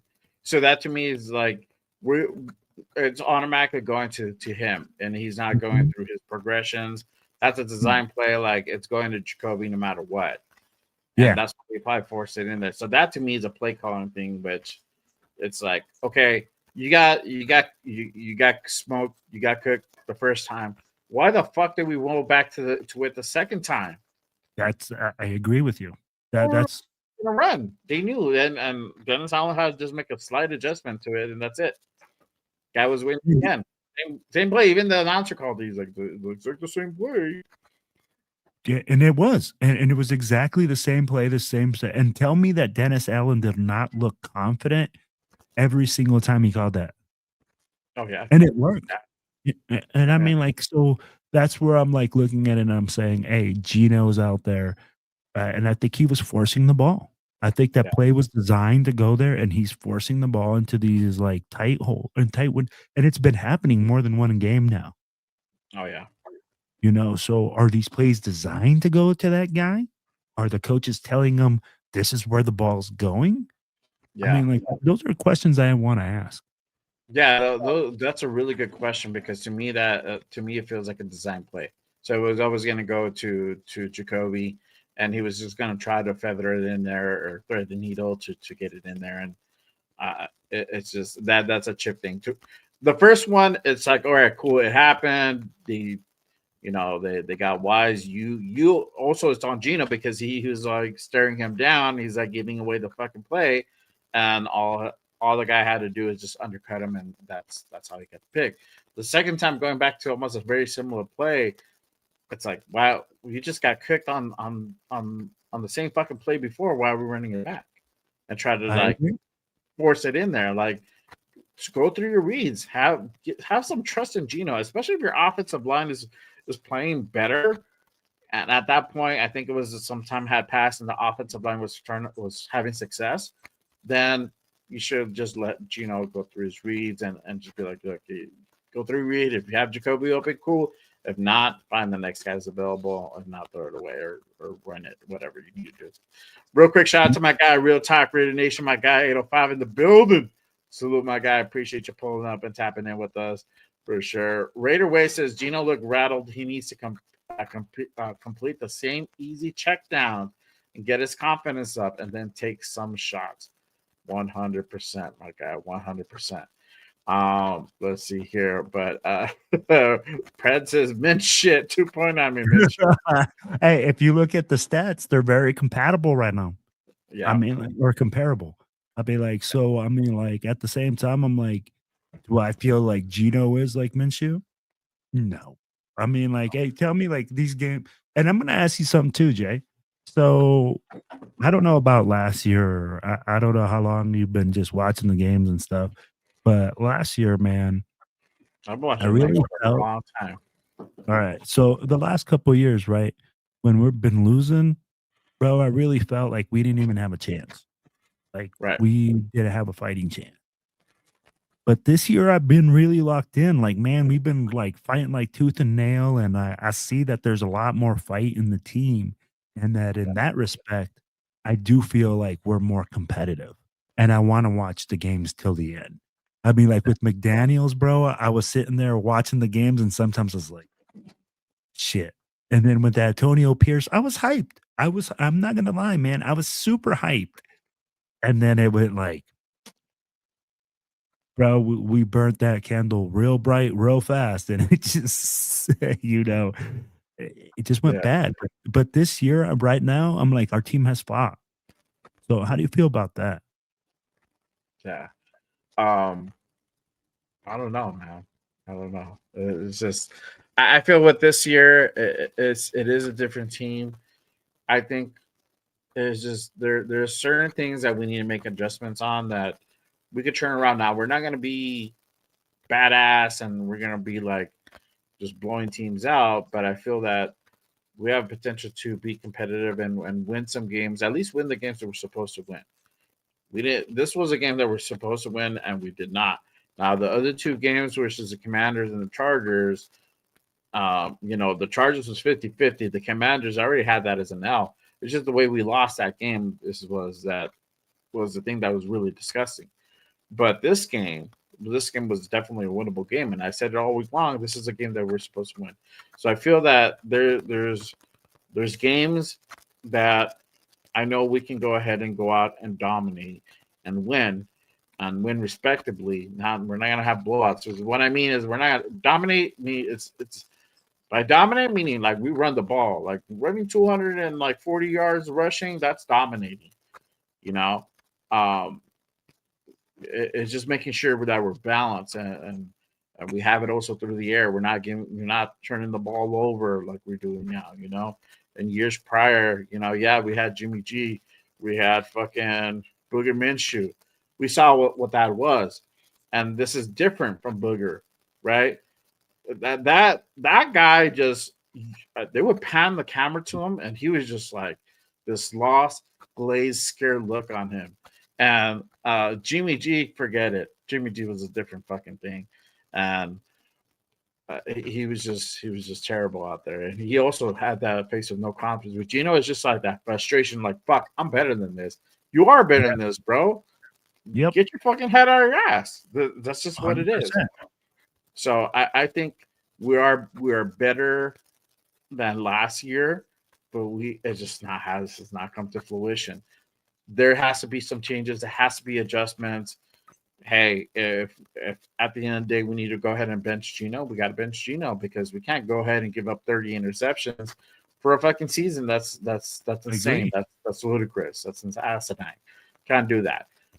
So at that mark, we got to do what we got to do.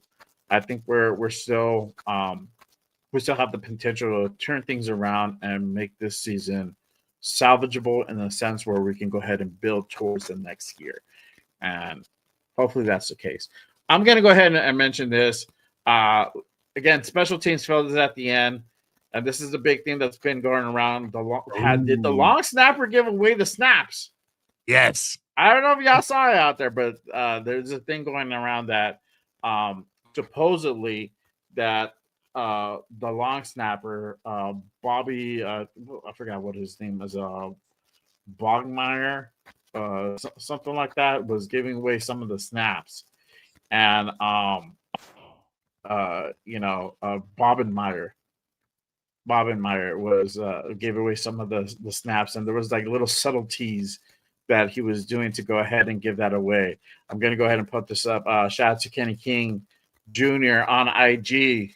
Make sure you guys go ahead and give my guy a follow. But he put this out. Bobenmeyer's tail lead to field goal block. So I'm going to go ahead. I have an actual another clip. I just wanted to go ahead and put that out there. Bobenmeyer is our long snapper for special teams. He does the field goals and he does the punts. But this is the thing. There was in Josh Blackwell, which is like the guy on special teams. He's like the second string corner or something like that. He plays special teams. He was told by his long snapper, Scott Daly, that he was noticing something on film from our long snapper that he was giving away. He was kind of tipping his hand when the ball was going to get snapped, right? Let me go ahead and pull up that interview real quick of Blackwell, and he was talking about that on his interview yesterday with the Bears media. So let me go ahead and pull that up real quick and play that interview. Here we go. Throughout the week, Scott Daly had given us a little tip with the snapper. He would move the ball right before he would snap it. And so the first two, we got really good jumps. I'm like, I'm close. Like, I'm going to get one. AC was like, we got to get this kick blocked, and I got a good jump. And yeah, so that's what he was talking about. Now, and it's hard to view it when we're watching it on TV, but if you slow the game down, you get to see what he's referring to. I'm going to go ahead and play this clip. Shout out to Sanjeet on YouTube and on X. Make sure you guys go ahead and give Sanjeet a follow. He's one of the best at film breakdown, alongside my guy 805 in the War Room. They're really good at film breakdown. This is from Sanjeet, a little clip he had from his video he released out earlier today. Let me go ahead and play that. There's a towel here by the long snapper, because as soon as he's about to snap the football, as soon as that tell happens, and the end zone angle camera is kind of in the way, but you can tell that the long snapper starts to move. And as soon as he starts to move, you can see the cornerback goes. He's going to be the first guy that essentially is going to be able to jump this. And that's a great job right there by Blackwell to be able to jump it. And again, even more than this is actual field goal block I was talking about. Now keep an eye on the long snapper. You can tell he's moving right before he snaps the football. You can see it. If you guys just pay close attention, you see that movement right there before he snaps the football. You can tell these guys are starting to recognize that pattern right there. Yeah. So you guys saw that, and that's the tell that everybody's referring to. Again, make sure you guys go ahead and give Sanjeet a follow on YouTube. He comes with the Fire Film Breakdown, also on X as well. But when you see that, I'm like, was that the shit that cost us the game? Is this something where now he has to go back and change the way he does things? Because now you see it, it's like they were on it. Yeah, you're absolutely correct. Look, the way that he rocks his butt and he rocks up and down, that's a big tell. I don't care what Pete Carroll said today. I'm going to tell you how my kids tell me, right, when I'm coaching kids. Coach, I promise there wasn't a tell. I didn't rock my butt. I just snapped the ball. Bullshit, dude. That's some little kid bullshit. That's some backyard bullshit stuff right there. Okay. I mean, like him rocking up and down, bro. Obviously, hands down, clap it up for the freaking Bears coaches, because they had something and they said it in or whoever said that information and gave it out, bro. That gave them the big jump, and you're absolutely correct. That was their own long snapper that he was studying film, and he told his special teams, like, hey, this is what this dude does. This is his tell. This is his tendency. He look out for that in the game. And yeah, sure enough, that dude was like on it. And if you guys could go back in that game, go through the highlights, and then you'll see like every special teams, like every like field goal attempt, he was getting closer. And it was just like at the very end, he just got him. And I was like, fuck. I was like, fuck, man. I was like, I can't believe they blocked that shit. And now it makes sense. I'm like, they were ready for it. They're ready for it for sure. Yeah. See, Greg says that bench the long snapper, replace him with another long snapper. I mean, I don't know who you replace him with. And that's something that's like, bro, that people don't realize how much talent it actually takes to be a long snapper in the NFL. It's not easy to long snap. It's a certain talent and a certain technique that you have to use to long snap. So it's not like you got like 10 guys lining up to be like, hey, coach, I line snap professionally. My last time they line snap was probably in high school. Yeah. Or they long snap, like, and that's a longer than the freaking shotgun snap. So at the end of the day, what you have to do is go back to your coaches. You have to look at it and say, hey, man, we need to unfuck this situation. Yeah. I don't know if JPJ could long snap, bro. I don't know if he's a long snapper. The difference between like snapping out a shotgun and snapping out of like special teams, because I think it's farther, right? And you have to like put it like right in between the chest to go ahead and make that happen, Yeah, so this is what I don't everybody's know talking about about. snapping me. I'm gonna tell you whatever. Put me in, coach. Put me in. I can do it. Yeah, long snapping, no problem. That's exactly what everybody in the chat sounds like right now, man. Like, oh yeah, we can just anybody can. We just got 10 guys that can do it. No, there's a specific reason why these guys get paid. Look at it. John Kondo. Do you remember when we had John Kondo? We had Leckler. We had Sebastian Janikowski. Those guys went to the Pro Bowl together. Those guys were all individual Pro Bowl players. The reason that they were there, special teams.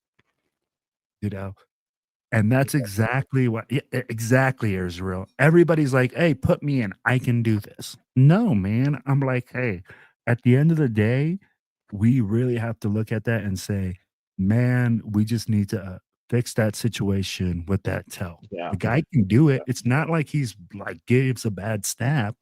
It's, hey, you have a tell. Now that we figured it out, you got to fix it. Yeah. Yeah, for sure. And I think this is the second week where we're having issues with special teams.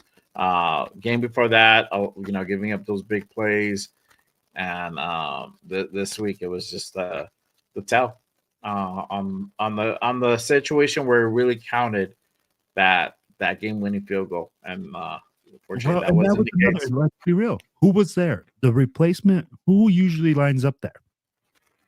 That is Colton Miller. Colton Miller is supposed to be there. So if you guys run it back, or if you guys look at it back again, it's actually Lualu who's lined up there. And Lualu is the one that on every special teams, on those two, there's two. He doesn't block the guy quite effectively. And he doesn't block the guy at all. Right. He like grabs him and like, yeah. At the end, obviously he didn't block. He missed that blocker. He fucking half-assed it. Bro, he didn't even half-ass it. And this is the thing too. Why the fuck did they go out and put Lualu to go ahead and block? Why aren't you having JPJ out there? Why aren't you having Parham out there? Even if he sucks, like Parham at least is a lineman and can block. Try to at least block this guy. I would have put out fucking Glaze. Kappa, well, what the fuck is Kappa doing? Kappa's like over there, like, drinking Gatorade or shit. Like, why not use Kappa? You're talking about like you want Kappa. You're paying the guy $11 million. Go out and have him play special teams. Who gives a fuck? He's sitting on the bench. Why are you playing Jonah Waldo out there? I love you, bro. I love you, but like you said, effort, right?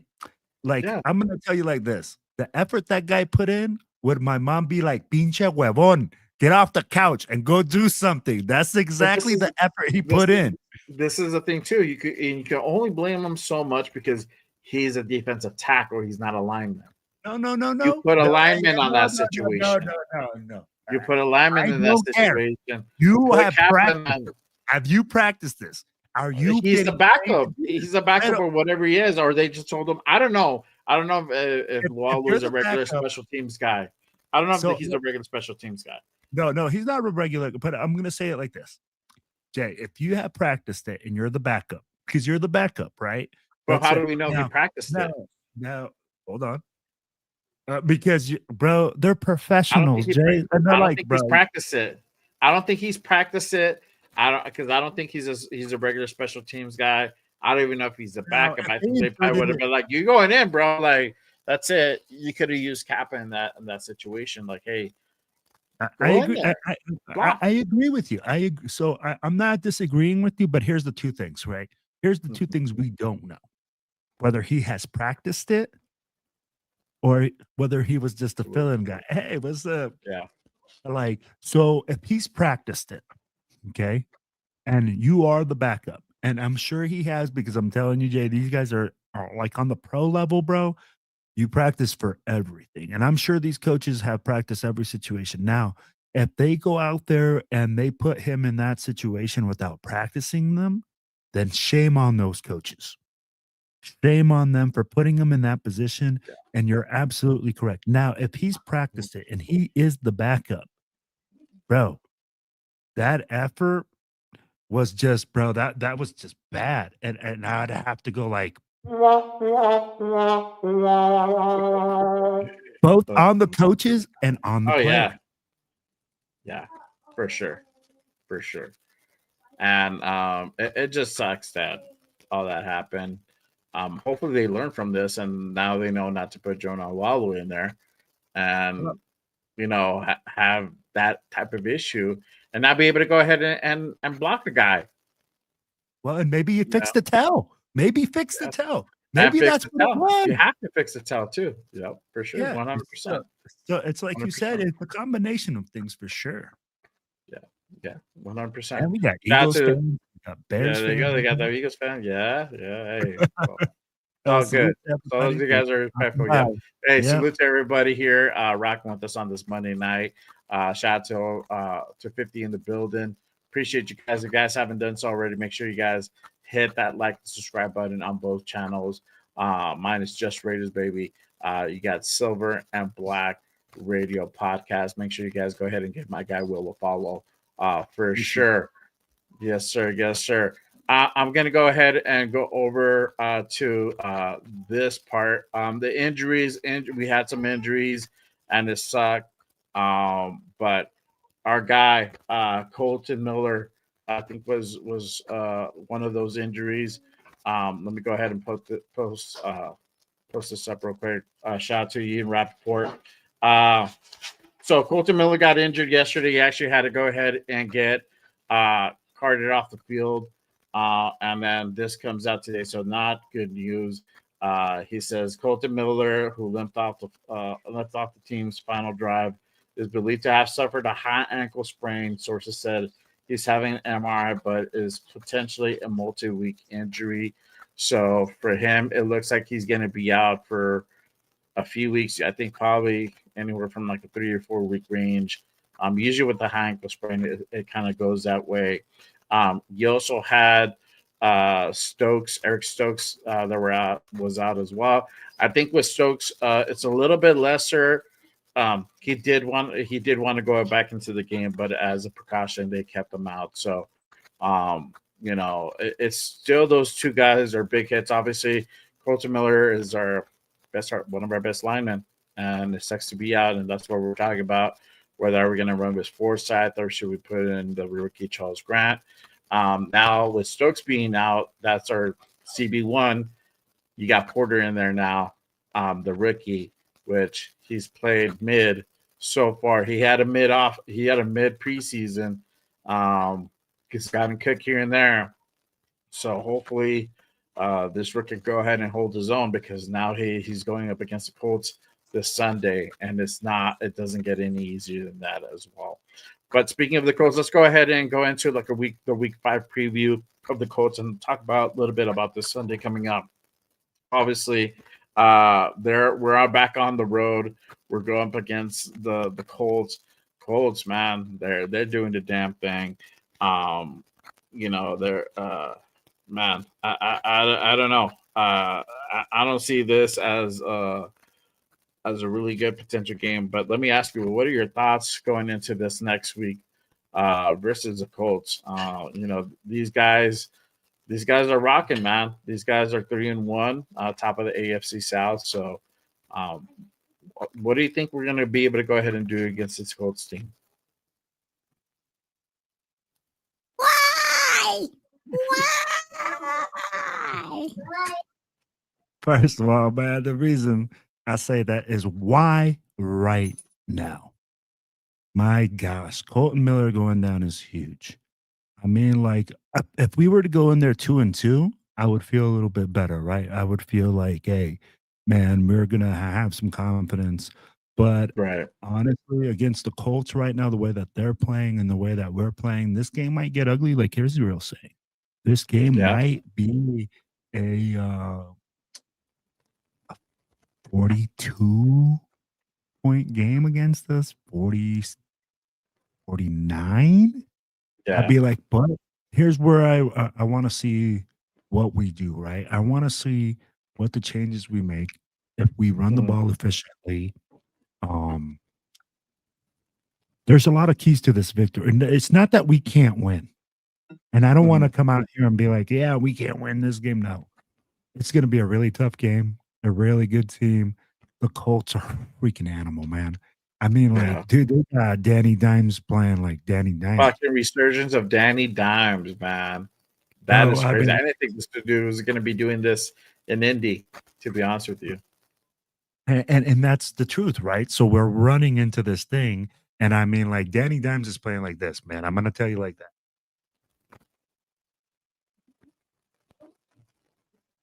I'm a motherfucking beast. That's exactly the way that Danny Dimes is Yeah. playing. I'd be like, he is just coming in there, and now he is playing like he can. And this offensive, this coach man is a developer.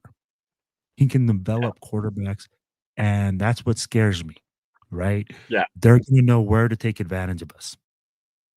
Are we gonna be able to get enough pressure? Are we gonna be able to keep our defense off the field? There's a lot of questions, and the Colts have a lot of answers, and they don't have a lot of questions. So that's why I'm looking at it like that, man. Yeah. Yeah, for sure.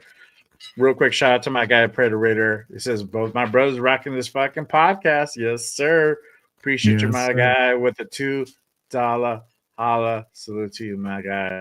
For sure. My guy, Jay Uso fan, 181, Raider Nation. He says, I like the Raiders and the Vikings and the Dolphins. They're my three teams. Hey, appreciate you pulling up, my guy. Salute to you.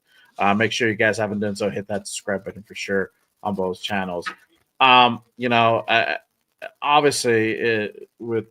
I'm surprised about Danny Dimes having the seasons he's having, but I think it still goes back to the same formula.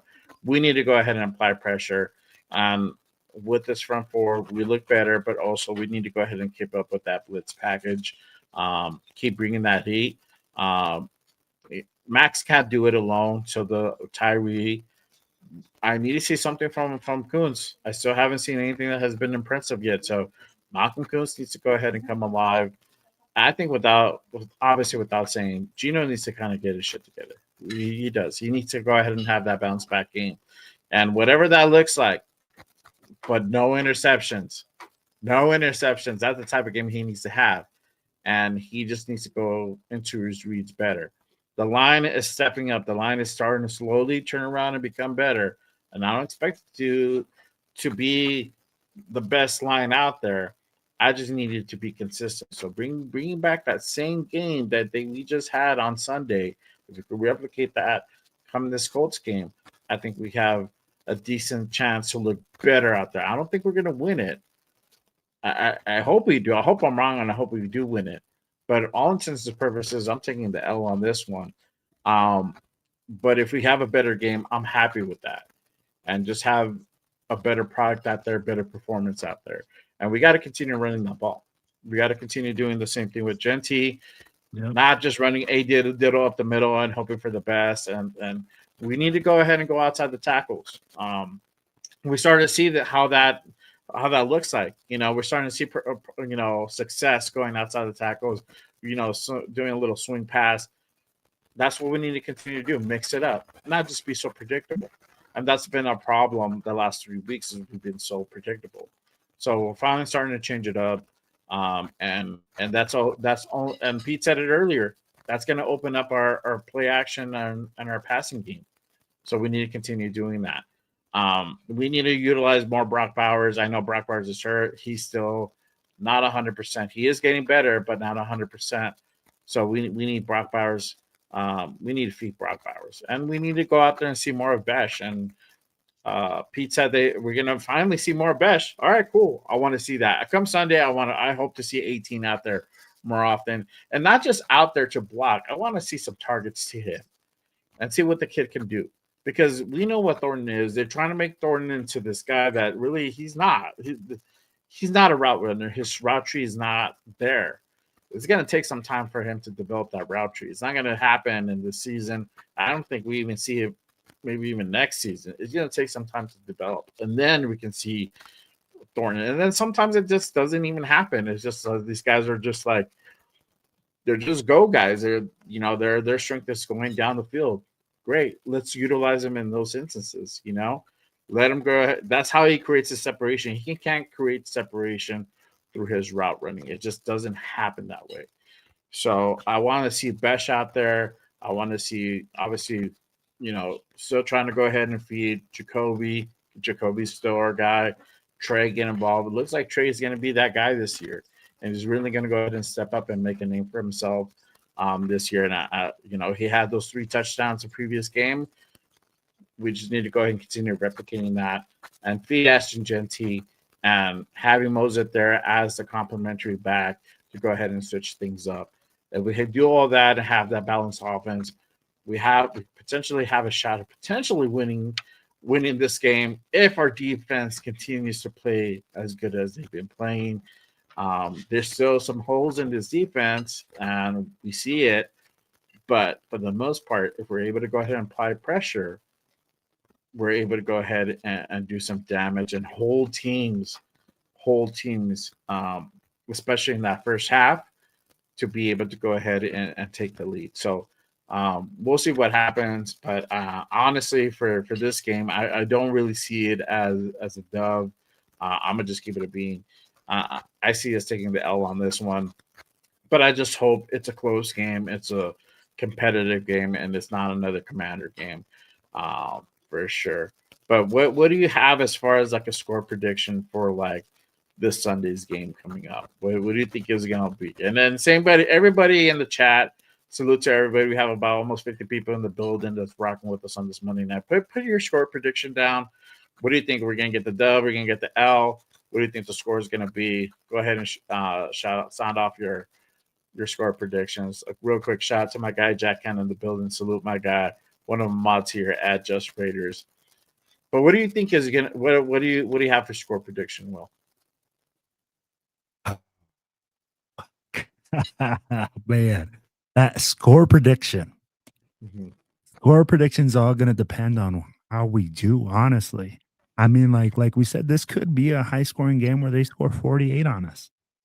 If we take the same route that we did with these guys. Now, do I think that Pete Carroll is going to be like, let's go for it on a 3rd or 4th and 1 on our own 40-yard line against this team? No. So what I think it's going to be about I think it's going to be 28, 14, 28, 21. That's where I think we're going to be at. But I'm going to change it up a little bit. This is what we need to do to get the win. I'm going to give you what we need to do to get the win, right? Oh, okay, so you give me your keys to victory. Okay. Oh, we have keys to victory? You, bro. I got keys to victory. I just went off my keys to victory. I should have put the banner up. I should have put it. Okay. There you go. Got a keys to victory. There you go. All right. We need to run the motherfucking football and then go down there and freaking get defensively fired the fuck up and down there and just kick some freaking ass. That's exactly what the keys to victory are in this game. There is no solution to this. Instead of going out there and playing some candy ass, sweet ass, freaking pussy ass football, we just need to play defensively aggressive. We need to go in there and know our limitations defensively, like you said. We need to run the ball, and we need to run the ball behind JPJ and stop fucking playing some shit. That's about it, brother. That's our keys to victory. There you go. There you go. That's what's up. That's what's up. I'm gonna go with score predictions.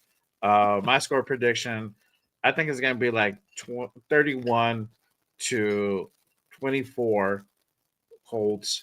I don't see us taking the dove on this one. But going down, what's that? 7. That's cool. Lose by a touchdown. That's okay. Put up 24. That's okay. We'll break 20. I'm okay with that. If we can have 0 interceptions, that's cool too. I would love that because that's where we're getting Geno's fucking mind right. And it's hard to tell a guy who just lost, hey, you had a pretty good game. If you played, the dub is what you're looking for. But I want to see a bounce back game from Geno. You never know. I mean, look, Indy just lost to the Rams the other day, so they're on a losing streak. We're on a losing streak too. So anything's possible on any given Sunday. You already know, as the saying goes. But I honestly don't think we can go ahead and get the dub. Now, if we do go out and win this, it's going to be another close game. It could be, honestly, a 27-24 victory. It could be potentially that. We'll see. I don't know. But I honestly think we're probably going to get the L for this one. I'm looking towards the following week versus the Titans to go ahead and get that bounce back win. But if we can go ahead and steal one from Indy, that'd be great. But it's going to be a rough game for sure. It's going to be a rough game for sure. I just want everybody to go ahead and get their shit together. Geno needs to get his shit together, particularly, and do what you do best, bro. Play fucking football. Be a quarterback, dog. I want to see the Geno from like fucking 2021, bro. Come on. I agree. You got it in you, bro. You got it in you. Okay. I don't want to say, next week, but like, we need to fucking we need to sit Geno. I don't. No. But I will. I have to. If we have another shit game where we have like 3-4 interceptions, hey man, sorry. You're just not doing your job. You're not cutting yet. You need to sit your ass down. But as of right now, I feel that Geno's still the best option for us out there. I feel that Cheap is finally getting his shit together. We're starting to see better play calling. Pete's something else. Pete's gonna go. Pete's loyal. Pete's a ride or die. I'm gonna go down with the ship. I don't give a damn. I'm gonna defend my guys. I'm gonna go with my decisions. Yada yada yada, and it's all good. But at some point, we need to come to reality, bro. And there's certain things JPJ needs to continue being out there in that offensive line. It's facts. Yep. There's a far better performance with JPJ out there. He brings that physicality to the team. But if not, man, I don't know. I don't see. It doesn't look good for Geno out here if he doesn't turn it around for sure. And Raider Nation's gonna let him know, 100%. This is my overreaction. It's not a big overreaction, but because I'm still keeping faith. I have the faith, damn it, that he can go ahead and turn it around. I have the faith. We're gonna turn it around. I'm telling you right now. We're going to turn it around, baby. Raider Nation, lock in this weekend. Around. We are going to get it, bro. We got to stay locked in, Raider Nation, because if you don't stay excited for the games, man, then, hey, what are we here for? There you go. Shout out to my guy, Big Luck. He says 28-17 Colts. There you go. Alpha says 24-20. Is that Raiders or Colts? I don't know, bro. Israel says 20-17 Raiders. Let's see here. There was one more that I missed. Oh, that was it. Okay. All right. So let us. Oh, Pred says, yeah, Raider. Well, I was cool, but I still $1 Bob. Shout out to my guy Jack. Yes, sir. Hit those likes, Nation, for sure on both channels. Salute to my guy Arnie in the building. Salute, my guy. Appreciate you pulling up. Shout out to my guy, the Raider Rundown in the building. Salute my guy. Appreciate you pulling up and tapping in. My guy, my co-host on Good Morning Raiders. They had a fire show with Cheeto and State of the Union earlier today. Make sure you guys go ahead and run that one back for sure. Arnie with the question, my dog, you should have been here earlier. It says, what is your confidence level in Geno in home games compared to? I don't have confidence level in Geno right now. Honestly, that doesn't mean shit anymore. He was Mr. He balls out at the and like indoors and in domes. It don't matter now, bro. 2 straight losses at home. No, it don't matter. It don't matter. Yep. Shout out to my guy Gio with hold on, bro. I gotta go ahead and do it right. Yes, sir. Alpha also with Raiders. All right. I'll take Arnie one more question, bro. We're about to go ahead and head on out in just a bit. How does our offensive line look without Miller, who replaces him? You got to run it back, bro. But we say it's Charles Grant. But it probably won't be it. It's probably going to be Forsythe. Knowing our luck. Oh my gosh, man! That fact, I just, I want to thank you, man, for bringing me on. I really do appreciate it, bro. It's been a great time. Yes, sir. I appreciate you, man. It was a great show. I knew it was gonna be a great show, man. Shit, we've been on for like 2.5 hours. Salute to everybody. We had about like 50 in the building. We have still 40 strong. Rocking with us on YouTube and Twitter. Salute to everyone. We appreciate y'all, man. Yeah. Again, make sure you guys go ahead and hit that like and subscribe button on both channels. It does go a long way to go ahead and support the show. If you guys are on X, make sure you guys head on over to YouTube and hit that subscribe button on your boy Jay Raider and also on my guy Raider Will. Silver and Black Radio Podcast. Let them know where they can find you at. Let them know your socials. Let them know what you have going on. So that way they can go ahead and tap in, brother. All right, man. So I'm part of the Silver and Black Radio Podcast. We do a podcast with our group there on Wednesdays. Then we got also part of the Most Notorious podcast with Cheeto. We got our boy 401 Raider Jeff, and then we got our boy James Malibu. And other than that, I just kind of been jumping around, new to the YouTube scene. Just kind of giving access people to what the Black Hole offers, stuff like that. And honestly, you can find us on the Silver and Black Radio Podcast on X, Instagram, TikTok, pretty much any social media site. So guys, just like log in and let's interact, man. We just do it to have some fun, and it's always been great. But I'm gonna tell you what, Jay, we need to run this back and we need to do this show one more time, baby. Yes, we do for sure, bro. It was so much fun, man. I already knew, bro. I already knew. That's why I was like, you gotta run it, bro. I just dropped your link for your channel in the chat, so make sure you guys go ahead and hit that link. Subscribe to my guy Will. Go ahead and give him a sub. Tap into the Most Notorious podcast. They have that going on tomorrow with Leo, Raider Jeff, and James from the military. I called him Mike. My bad, James. I meant James. Bad, James. I meant James, not Mike. Yeah, we're gonna have to get. Sorry, a lot going on, bro. The stream was not functioning in the beginning. But you know what, man? It was really fun. I really enjoyed it. I really enjoy that you do a lot of research, man. You got a lot of clips in here, guys. If you guys need to, make sure you guys run it back. I feel like he showed a lot of the stuff that we really did miss out. If you guys really do enjoy the small clips of football and you guys want to learn a little something, Jay Raider got some stuff for you, man, right here. I be like, we saw the butt thing. I mean, like, I thought it was an actual, like, I'd be like, just on the long snap. It's really just rocking right there, the tails. You saw.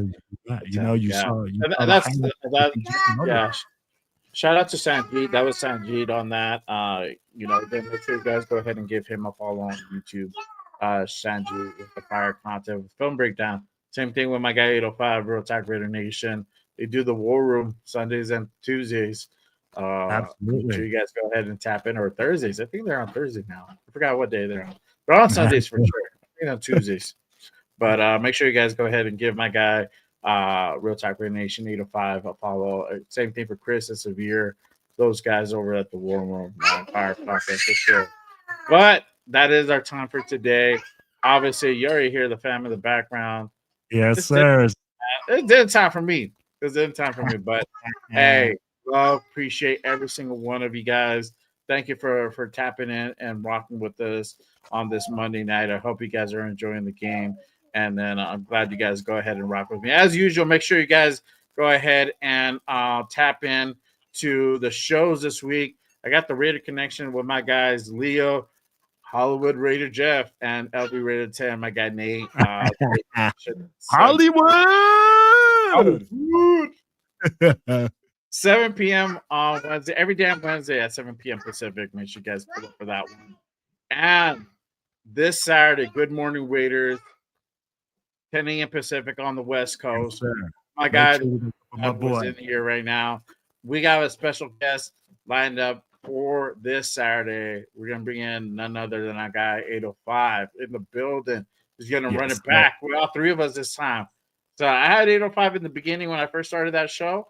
We had to run it back with myself and Rundown. So do it.